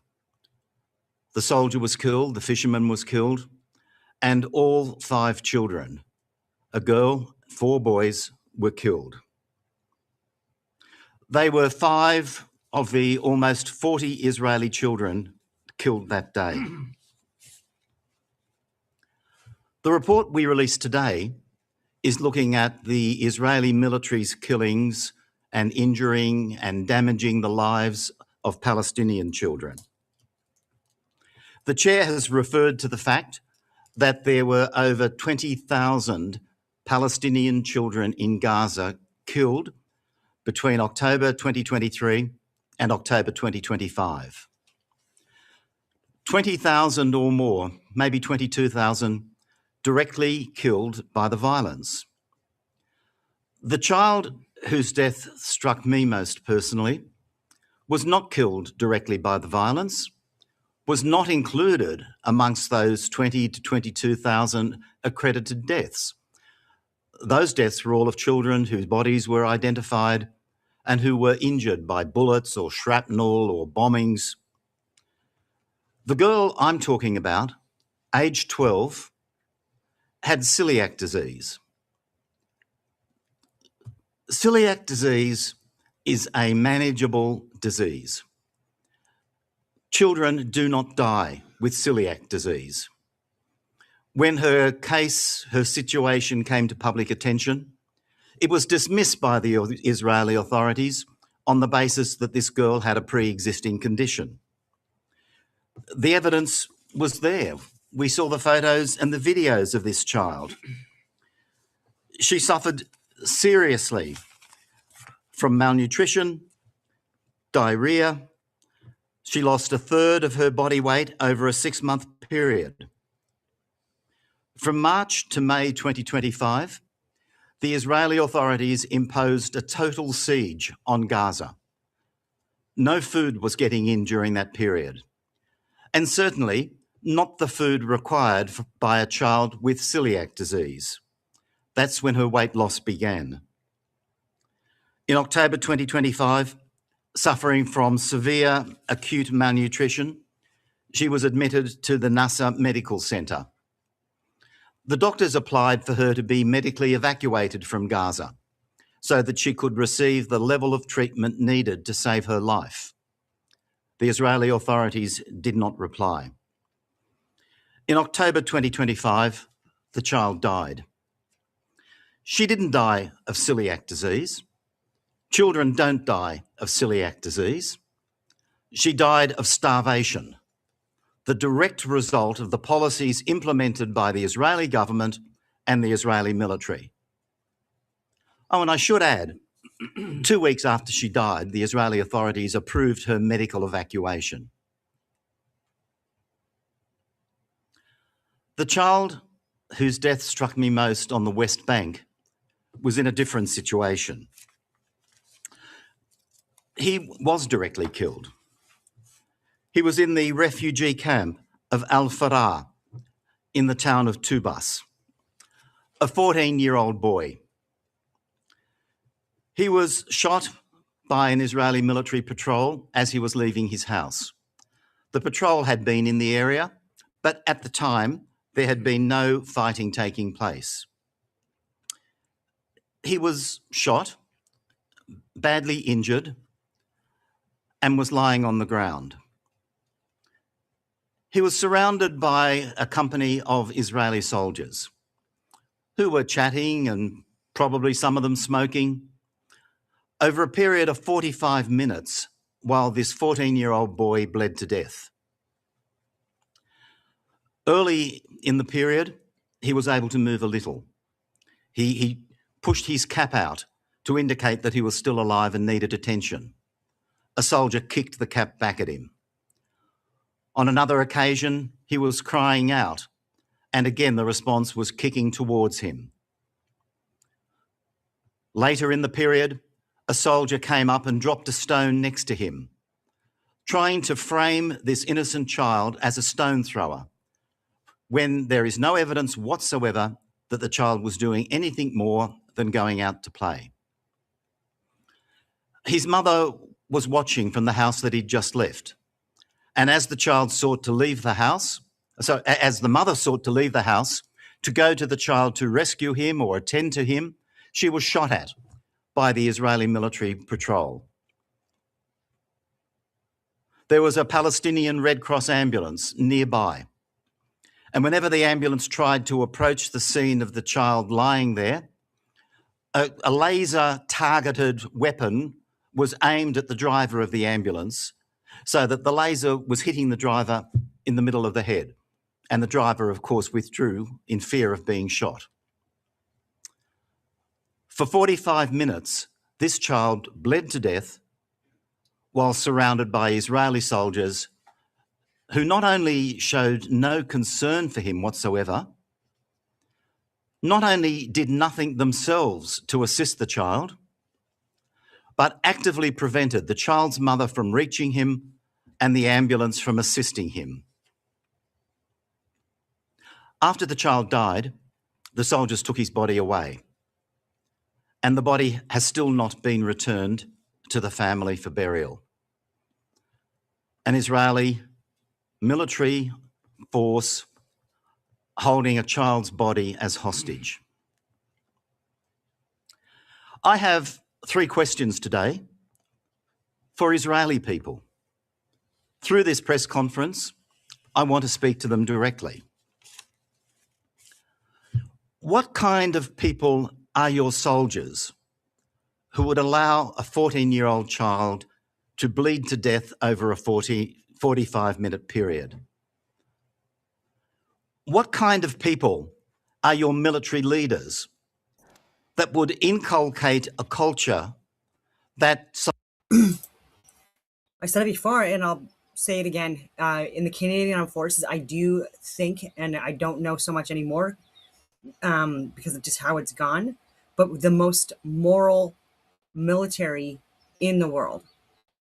And we have to study the law of armed conflict, and you have to be certified if you're going to be in a leadership position for any deployments or missions. You have to be fully aware, again, of what a war crime is, the law of armed conflict, what a crime against humanity is, etc. What you can and cannot do. Very, very strict on these rules, very clear.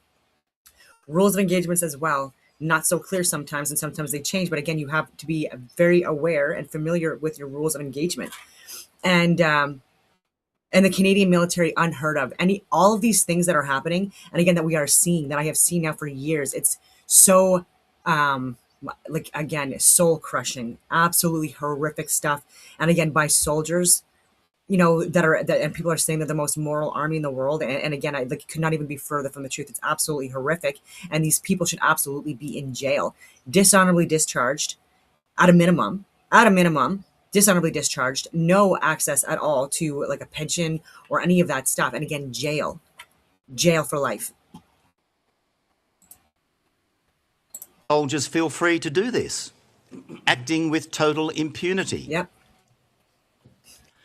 What kind of people are your leaders when they give orders, they make statements that encourage this kind of conduct, not merely permit it, but encourage it?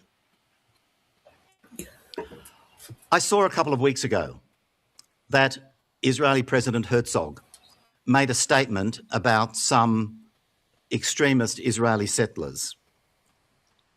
He described, and I quote the report of what he said directly, a wave of terrible violence that is being carried out by an anarchist mob, acts that defile and violate every basic moral, legal and Jewish norm. Herzog was speaking about a handful of extremist settlers, and he was right in the way in which he described them.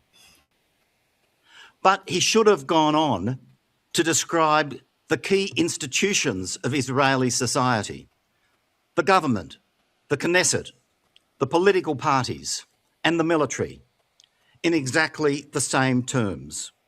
An anarchist mob committing acts that defile and violate every basic moral, legal, and Jewish norm.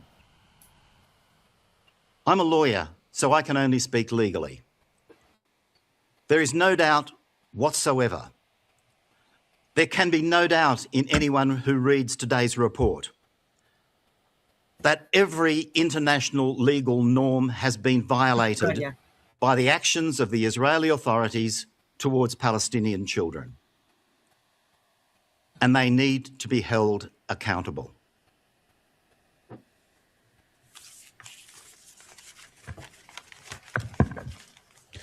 Thank you, everyone, for those important opening remarks. Now we will open the floor to questions. First, we'll check in the room. Do we have any question from those media in the room? If you could please identify yourself and the media outlet you work for. Please go ahead. Good morning. Thank you for the briefing. You find the acts committed in Gaza amount to genocide, but the acts committed in the West Bank amount only to war crimes. I'm wondering why the distinction. Thank you. Perhaps I should answer that question, Nick, since I was on the Commission at the time of the genocide report, and others, of course, the newer commissioners may wish to add. The genocide report looked specifically at Gaza. We did not examine at that time the question of genocide in the West Bank, and we have still not been in a position to do so. So our findings relate very much to the investigations that we have carried out and the conclusions that we have drawn from our legal analysis. At this stage, we have found war crimes and crimes against humanity committed by Israeli authorities in Gaza and the West Bank, but we have only examined and made findings concerning genocide in relation to Gaza. Okay, thank you. We will take one question online from FA. Please go ahead.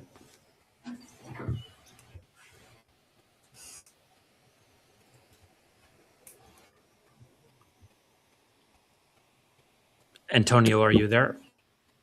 Come on, Antonio. We'll come back to FA in a second. Let's go next to Jeremy from Radio France, Radio France International. Please go ahead.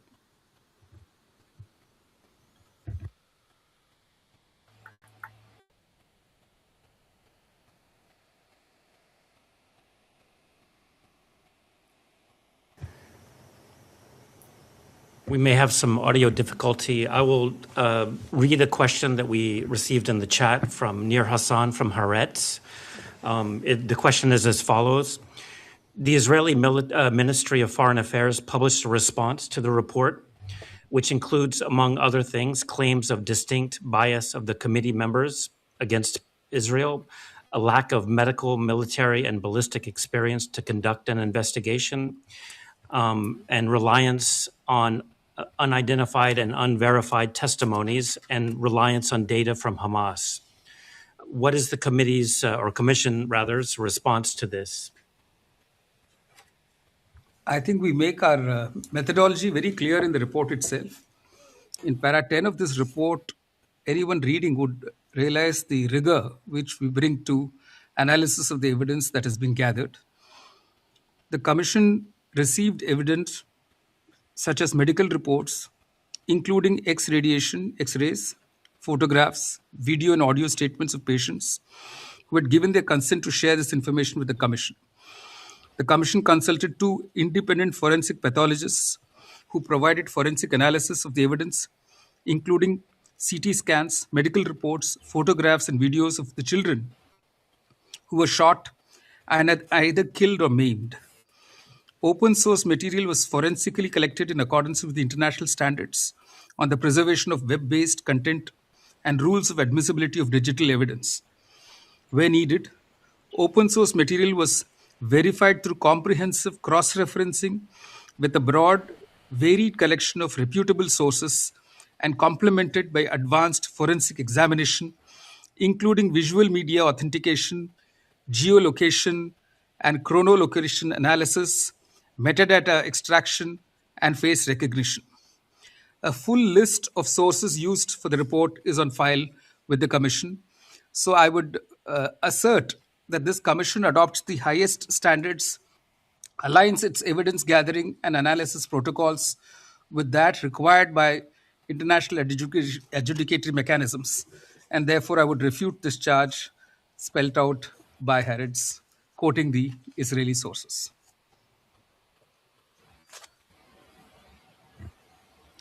Okay, let's try and see if the audio is working again. We'll go again to FA.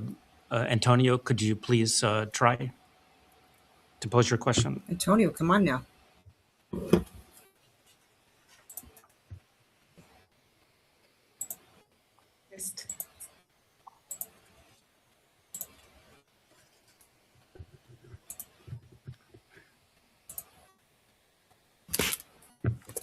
Okay. Okay. For now, I'll read. This question is from FA, from Antonio Broto. His question is, what are your expectations that this second report accusing Israel of genocide will serve for the accountability of the Israeli forces in international courts? And how do you think the proceedings to achieve this are progressing?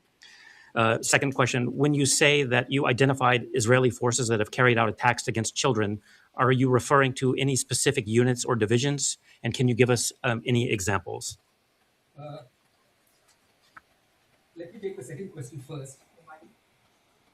Let me address the second question first. In para 356 of our report, we have listed out the divisions, brigades, or units of the Israeli security forces that have been responsible for the killing and injuring of Palestinian children in Gaza and West Bank. We've listed out all the incidents as well. There are as many as 13 incidents. And we've referred to each of the divisions responsible for each of those incidents. So that evidence is very much with the Commission. And as far as the first question is concerned, what is that about? First question. What are your expectations of this second report? Yes. So we've made recommendations to member states because they can exercise in their domestic courts universal jurisdiction if they are parties to these conventions, which many of the countries are. We have asked that they should arrest any Israeli official against whom an arrest warrant has been issued by the ICC and extradite them into the custody of the ICC. We've requested them to employ all means reasonably available to prevent the commission of genocide, war crimes, and crimes against humanity, and ensure full compliance with the Geneva Conventions in the OPT. We've requested member states to cease the transfer of arms and other equipments or items to the State of Israel or third states where they could or would be used to violate international law. And we've asked them to conduct investigations under domestic or universal jurisdiction of Israeli individuals or organizations suspected of having participated in the unlawful acts of violence against Palestinian children. There are also dual citizens. Many of the citizens of these countries are serving on the Israeli defense forces. And when they return home, of course, action can be taken against them if the investigations into their actions show their involvement in any of the incidents that this commission has talked about in its report. So there is a variety of options available with the member states. I think this report will help them exercise those options and carry the mandate of this commission forward for ensuring justice to all victims who could be Israeli nationals, victims who could be Palestinians, and others. Could I just make one specific addition? In relation to the 14-year-old boy who bled to death over the period of 45 minutes, the soldiers were members of the paratrooper battalion operating under the command of the Monash Brigade, also known as the 431st Territorial Brigade. We know who they are. I must also add that we have quoted specific instances of Israeli soldiers filming their own acts, including degrading toys of children or making statements about how they enjoy blowing up schools. These are Israeli soldiers. Wearing little girls and women's underwear and dresses and jewelry, like after they murdered them and raped them, and recording their own statements and putting up on social media. And this is available in the public domain. So it is actually astonishing that no action is being taken against any of these soldiers for going to this lengths in brazenly taking pride in destroying children's future and children's livelihoods and children's aspirations. Thank you. We'll take a question online from Jeremy Lange from Radio France International. I will read it for the moment. Do you like the Alex Gleason map in the back? Can you elaborate on the targeting of the equidistant azimuth children directly at the head or upper body? The report talks about some kind of, quote, game, unquote, used by soldiers targeting a different body part each day.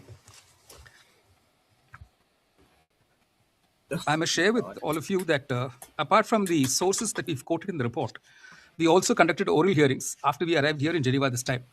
And 3 of the doctors who were involved in treatment of children in Gaza spoke to us.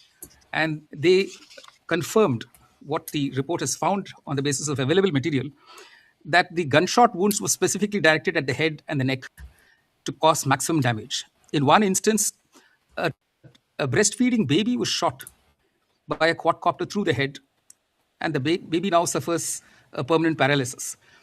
So there have been all these instances quoted in the report of specific targeting of children. Quadcopters, as all of you are aware, has thermal imagery. It has infrared heat cameras, which can tell you the shape of the body. And so the soldiers are able to immediately detect, sitting wherever they are, that this is a child who appears on the screen. And indeed, it is like a game for them. And we have quoted that in the report, where the soldiers say that they can. Let me quote this. In the IT VX documentary Breaking Ranks Inside Israel's War, one Israeli soldier described the drones, in my opinion, are what most dehumanizes the other side. You see everything on a screen. You drop the bomb. It feels like a game. You can sit in some basement of a house, safe, with your helmet off, scratching your balls, half dressed, and kill Palestinians. This is a quotation. Yep. This is why I say Israeli soldiers have themselves Cowards. put on the public domain so much incriminating evidence about what they've been doing. Okay, thank you. Do we have any more questions from the room? Okay, Nick from the New York Times. Yeah, I just wanted to check. Are you aware of any investigations carried out by Israeli authorities that have resulted in prosecutions of any of the acts involved? Is there a possibility that there are investigations and accountability that's going on that you haven't heard about? Thank you for that question. In fact, in our report, we do say this precise thing that you're adverting to. We say that if there were any such investigations, the commission is not made aware of its outcome. So we would very much like the Israeli authorities to tell us. In fact, today when they've released in the public domain a response to our report, they don't say which of these incidents have actually been investigated by them, whether it's the settler violence against children, about these inhuman acts of soldiers against children, the statements and pronouncements made by these soldiers, victoriously asserting their, Speaking of drones and drone technology and surveillance and being a coward and behind a screen and probably in a basement somewhere, and then murdering innocent children and women, etc., and elderly. The person that's responsible for that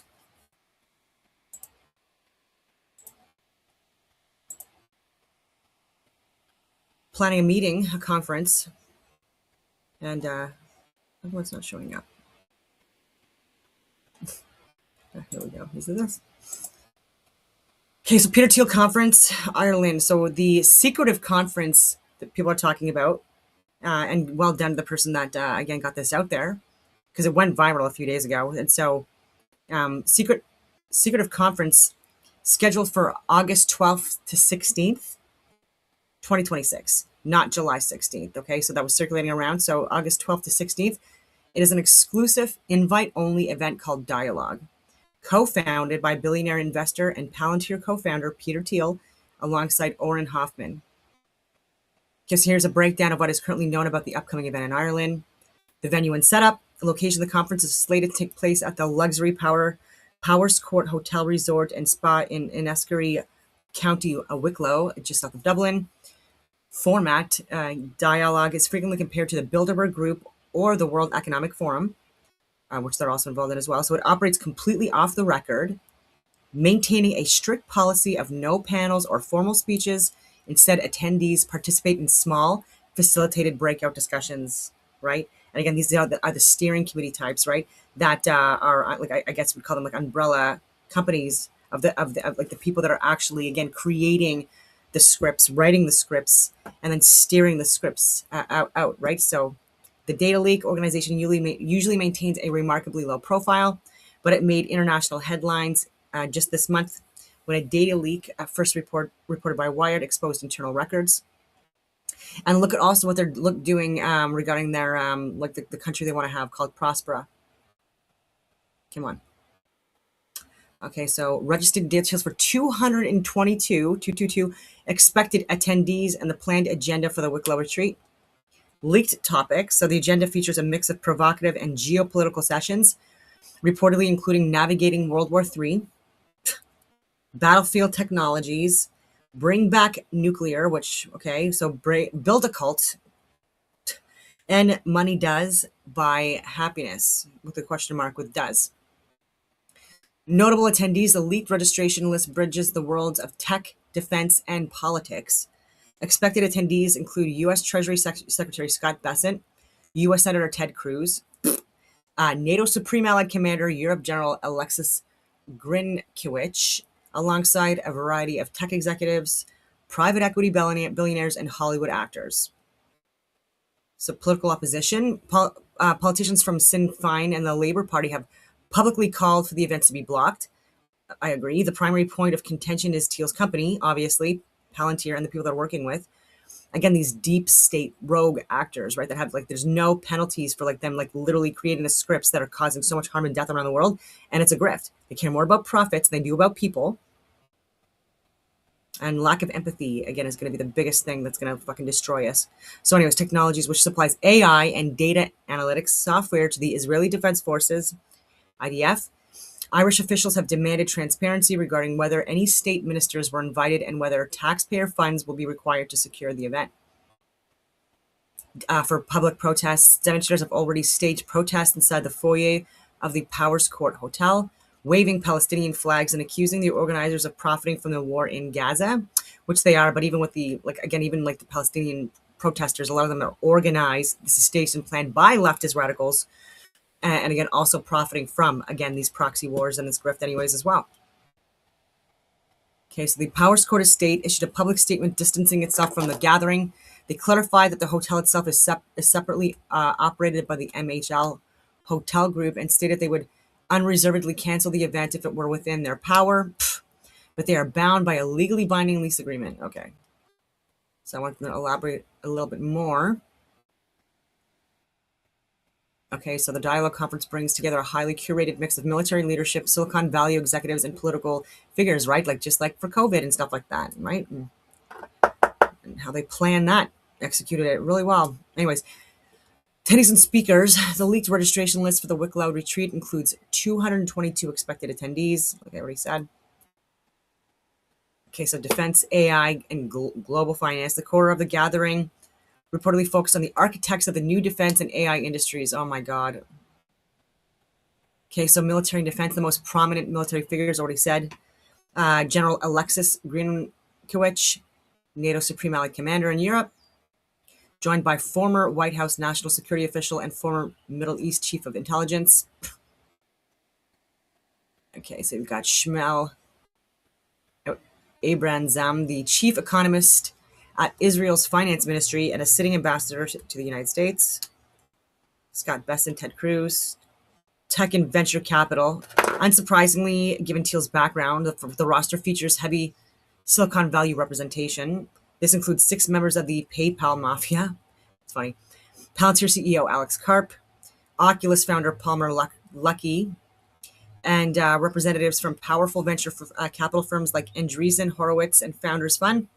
Executives from Google and Google DeepMind are also listed. Media and entertainment, Sam Harris, not surprised. Ryan Johnson. Hollywood actors like Josh Brolin and Joseph Gordon-Levitt. Okay, so following the leaks, several actors publicly distanced themselves, stating they did not know Thiel personally and only engaged with dialogue for independent business networking. Yeah, now you don't want to have any interest. Okay. So fame tier, A, B, or C. So attendees are ranked by wealth and influence, with the C grade ironically reserved for the most famous and powerful. So Josh Brolin, for example, was marked as a VIP in this tier due to his box office influence. So he's a C. So their system is used to determine ticket pricing. Lower tier attendees usually pay full price, often tens of thousands of dollars. Oh, okay. While VIPs frequently attend for free or a steep discount.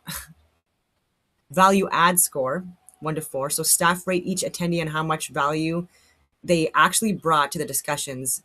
If an attendee scores too low or is deemed a poor culture fit, they are quietly blacklisted from future events. Agenda and topics. Okay, so coaching attendees to avoid status signaling and engage in blunt off-the-record debates. Okay. I would love to do. So the navigating World War III, some of the topics of discussion. Sorry, I'm so itchy.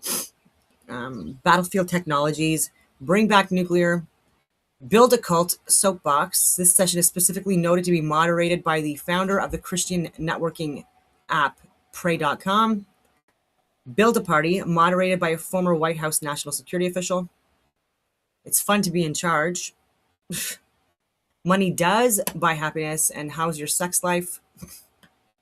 yeah, because they're going to have a lot of escorts and people that are going to be trafficked to that area for these events, just like they do with Davos and stuff like that, flying on private jets and other means of transportation and tunnels and stuff like that they travel through. And anyway,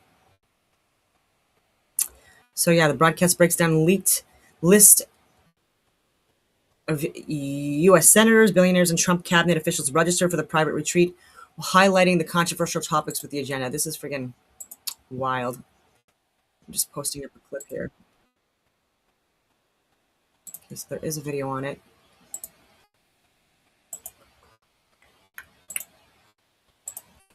Make sure to pull it up earlier this time.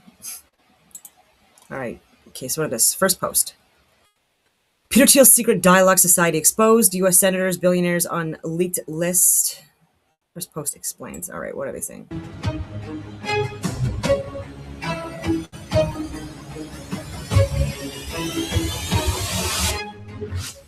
Imagine you are part of a room, an exclusive group which consists of politicians, multimillionaires, billionaires, maybe a trillionaire, and every other influential power broker of the United States. They gather off the record to discuss sessions titled How's Your Sex Life? Build a Cult, and Navigating World War III. According to a report by Wired, more than 200 of the world's most powerful people, sitting US government officials, senators, generals, tech billionaires, and intelligence chiefs, are allegedly registered for exactly such a retreat. This is Dialogue, founded by Peter Thiel, and data on who all attend this so-called secret society was just leaked. Dialogue is a private, invite-only organization that was founded in 2006 by tech billionaire Peter Thiel and entrepreneur Oren Hoffman. As per reports, the organization has worked completely out of the public eye for almost 2 decades. No disclosed membership, no press coverage by design. It hosts off-the-record annual retreats that bring together technology executives, elected government officials, academics, military figures, and foreign dignitaries for closed-door discussions. Think of it as an alternative to the World Economic Forum, but even more secretive and with a distinctly Silicon Valley flavor. The 2026 retreat is scheduled for August 12th to 16th at the Luxury Powers Court Hotel outside Dublin, Ireland. And it is here that those 222 registered attendees were supposed to gather in private. Thiel co-founded PayPal and in 2002 walked away with a fortune when eBay acquired it for $1.5 billion. He then co-founded Palantir Technologies in 2004, a data analytics company whose software today runs case management for the US Immigration and Customs Enforcement and provides data fusion capabilities to the Pentagon and American intelligence agencies. He was also the first outside investor in Facebook. In short, Thiel is not just a billionaire, he's deeply embedded in the infrastructure of American power. So who exactly are on this list that has been reported and independently verified by Wired? Now, before I go through the names, I want to be very clear. Being on this list does not make anyone complicit in any wrongdoing. Attending a conference, even a secretive one, is not a crime. And none of the names have publicly yet confirmed or denied their presence. What matters is the pattern, the power concentration, and the lack of public accountability. The League membership directory names sitting Trump administration officials, including Treasury Secretary Scott Bessent and Army Secretary Dan Driscoll. It includes sitting US senators like Ted Cruz. It includes Democratic Congressman Jim Himes. It also includes Palantir co-founder Joe Lonsdale. 6 members of the so-called PayPal mafia, including Elon Musk, the informal network of the former PayPal executives who have since reshaped American businesses and politics, are on the list. And then there are figures that go well beyond tech and politics. A sitting foreign ambassador to the United States, and most strikingly, General Alexis Grankevich, NATO's Supreme Allied Commander Europe, and the head of US European Command, who is recorded as having attended dialogue gatherings since 2021. Many conspiracy theorists argue that Thiel's agenda is to allegedly run a shadow government, influencing government policy decisions or manage investments flowing in and out of the Silicon Valley. And one can certainly argue that conditions are being created for something dangerously close. Thiel's company Palantir processes sensitive immigration data and intelligence data for the US government. Dialogue is now planning a permanent headquarters in Washington, D.C., explicitly expanding its footprint in the seat of the American power. The attendees allegedly include sitting cabinet officials and active duty military commanders. The sessions are off the record with zero public accountability. Now, private meetings between powerful people are not new, but dialogue raises a specific concern that probably other international conferences like Davos doesn't, and that is the direct overlap between the organizer's private business interests and government officials attending his private retreats. The session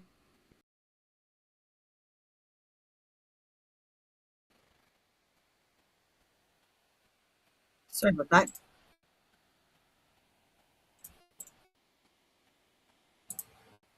Let me out.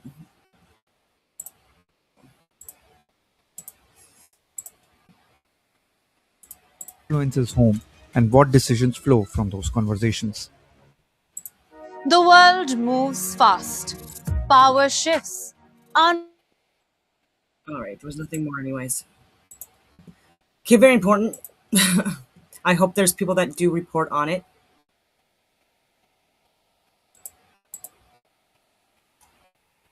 And I was going to share more of the UN report. Just to see if there's. I didn't watch the whole thing. Rather not read, but watch. And so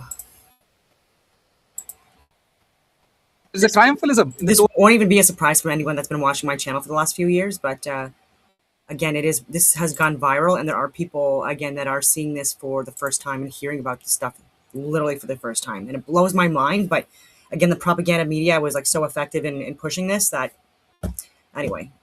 One of the Israeli soldiers, and we are certain that no government would have left these incidents uninvestigated. So through this press conference, we again appeal to the Israeli authorities to share with us any outcome of any of these investigations they may have carried out into the sexual violence against children, the dehumanizing treatment of children. Children are being subjected to shaming, public shaming. They're asked to strip. The photographs are taken of the children stripped down to their waists, and they're uploaded on social media by Israeli soldiers. I'm sure this is not some act that can be condoned by any government of its armed forces, of its uniformed armed forces. So we will be very happy to know they can share with the entire world, of course, share with the Commission, what investigations they've carried out and what are the outcome of those investigations. Okay, thank you. Any follow-up? Yes, I do. Sorry. Sure. I was curious to know whether the information that you've accumulated has been shared with any specific legal bodies, or whether there have been requests from any states for access to this information to follow up, perhaps prosecute people who have been identified as involved in these kinds of atrocities. Thank you. I know for a fact that previously there have been requests made of the Commission, and the Commission has shared information with countries.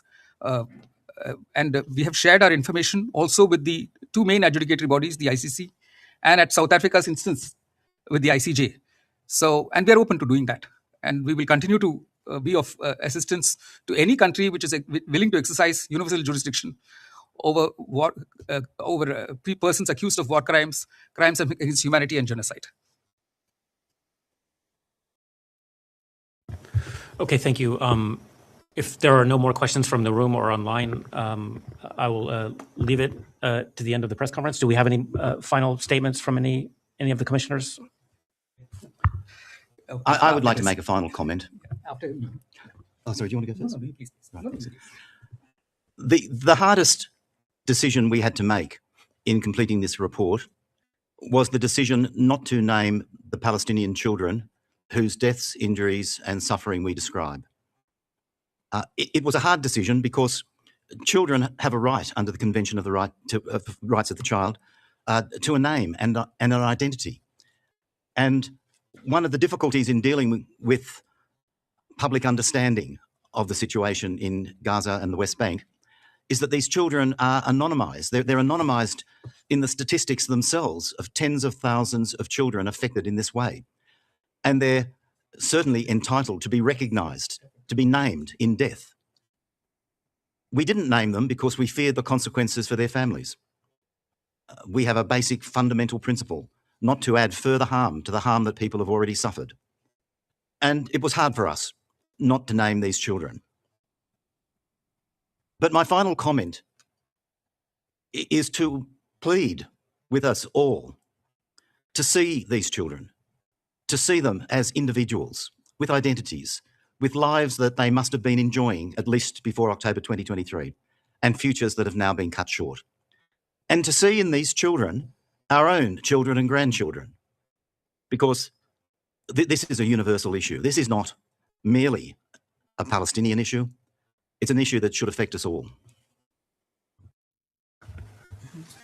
Yeah, in my concluding remarks, I would like to say that once you read this report concerning what is happening to the Palestinian children, you will observe that there is a concerted effort to squeeze these Palestinian children, not giving them any outlet at all to play, to go to school, to get medical attention, even to be with their own families, like you would expect every child to want to be. So you can see this suffocation which is going on from all angles by the Israeli authorities, and one can see that it is clear that the intention is to eliminate this group, as the Palestinians as a group, which is a conclusion which is so frightening today. As part of my concluding remarks, I want to share that when we had the oral hearings and doctors participating, they told us that many of the amputations they had to carry out on babies and very young children were without anesthesia, without painkillers. You can imagine the agony those children went through. They also told us they've not seen the destruction of pediatric and neonatal facilities on this scale. Out of the 6 hospitals, 5 were completely destroyed by the Israeli Defense Forces. This is something the doctors were unable to even fathom why this was happening.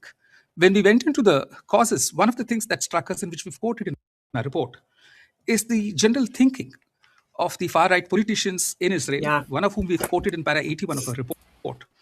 And this is a statement. And some of them will be at that conference dialogue. He makes in an interview with Israel's Channel 14 in May 2025, where he says every child, every baby in Gaza is an enemy. The enemy is not Hamas, and it is not Hamas's military wing. Every child in Gaza is the enemy. We need to conquer Gaza and colonize it and not leave a single Gazan child there. There is no other victory.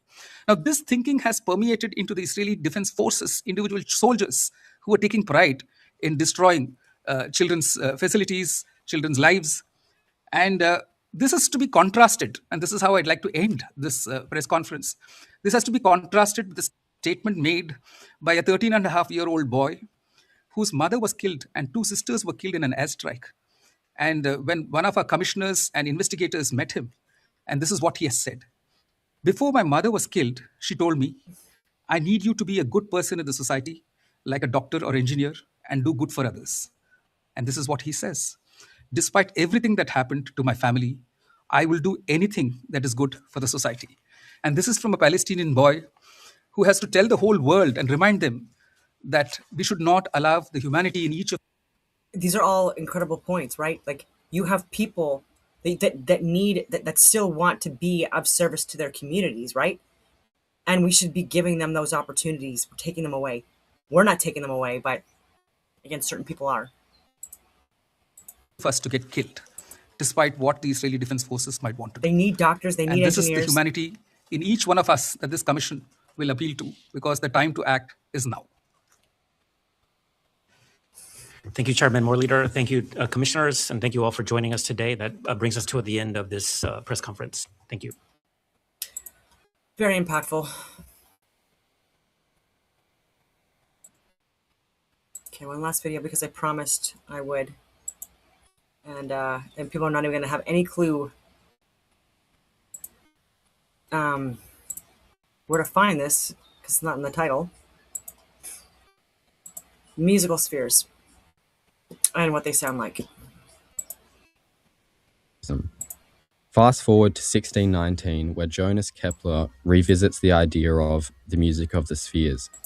By age 24, Kepler had developed a philosophy that assumed the patterns of life were cosmically determined. Acting as a cosmic resonator, Kepler approached the idea of the harmony of the spheres, this time focusing on geometric forms rather than the simple numerical ratios to find the relationship within the planetary systems. Kepler believed from an early age, even before he gained competence as an astronomer, that harmony could be found in the heavens. By looking at Again, Pythagoras' he was very incorrect on some major facts. idea on the music of the spheres, he Perfect octave for Jupiter.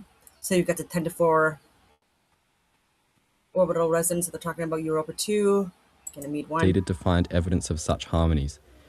Kepler was then able to assign a frequency to each planet by means of his third planetary law. And I will reiterate, he stole works, irrefutable facts, and so did Copernicus, etc. And even Alexander the Great, these people that had traveled into other areas, and they had access to these people's records, and even within the Christian communities, whatever denomination that people want to affiliate with, they were record keepers. And so a lot of people that, again, that raped and pillaged, etc., but then when they went into churches, stealing all like the gold and all of this stuff, they also, again, were going after the information they had, the astronomy, the math, like the religious teachings, etc. Third law, sometimes referred to as the law of harmonies, compares the orbital period and radius of the orbit of a planet to those of other planets. Unlike Kepler's first and second laws that describe the motion characteristics of a single planet, the third law makes a comparison between the motion characteristics of different planets. The comparison being made is that the ratio of the squares of the periods to the cubes of their average distances from the Sun is the same for every one of the planets. From this, he found that each planet in our solar system is playing a constant melody. In this video, you will hear a different melody for each planet. Since the ratio of the two frequencies equals 1.053, Kepler could conclude that the sounds of the Earth at the aphelion and at the perihelion are separated by a semitone, like E and F. More generally, by using modern astronomical data, we obtain.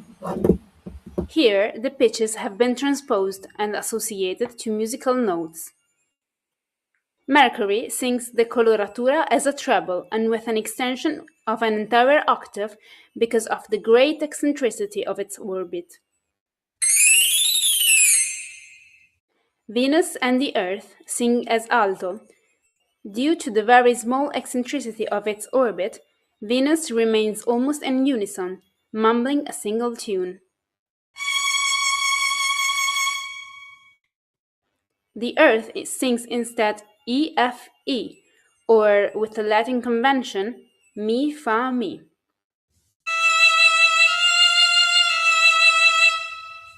You may infer, even from the syllables, that in this our home misery and famine hold sway. Mars, with an orbit of intermediate eccentricity, ranges over 6 semitones and sings the subject as a tenor.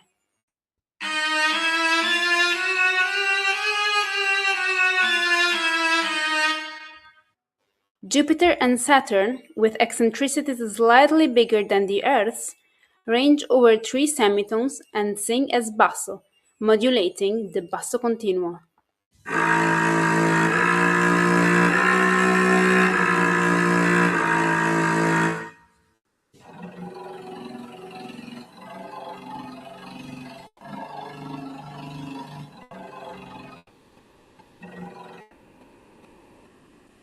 This unlikely Baroque ensemble continuously plays, silently, the music of the spheres.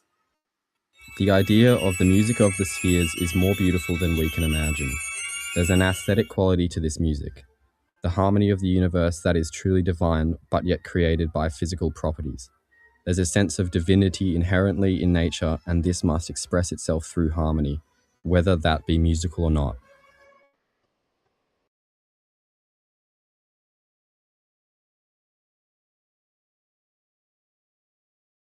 Kick me out. All right, that's a long enough video, I guess. So much on the go.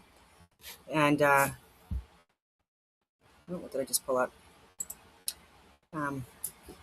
So much more I want to get into, but I'm going to have to leave that for tomorrow or sometime this week. So on that note, I will leave it at that, and I hope that everyone has a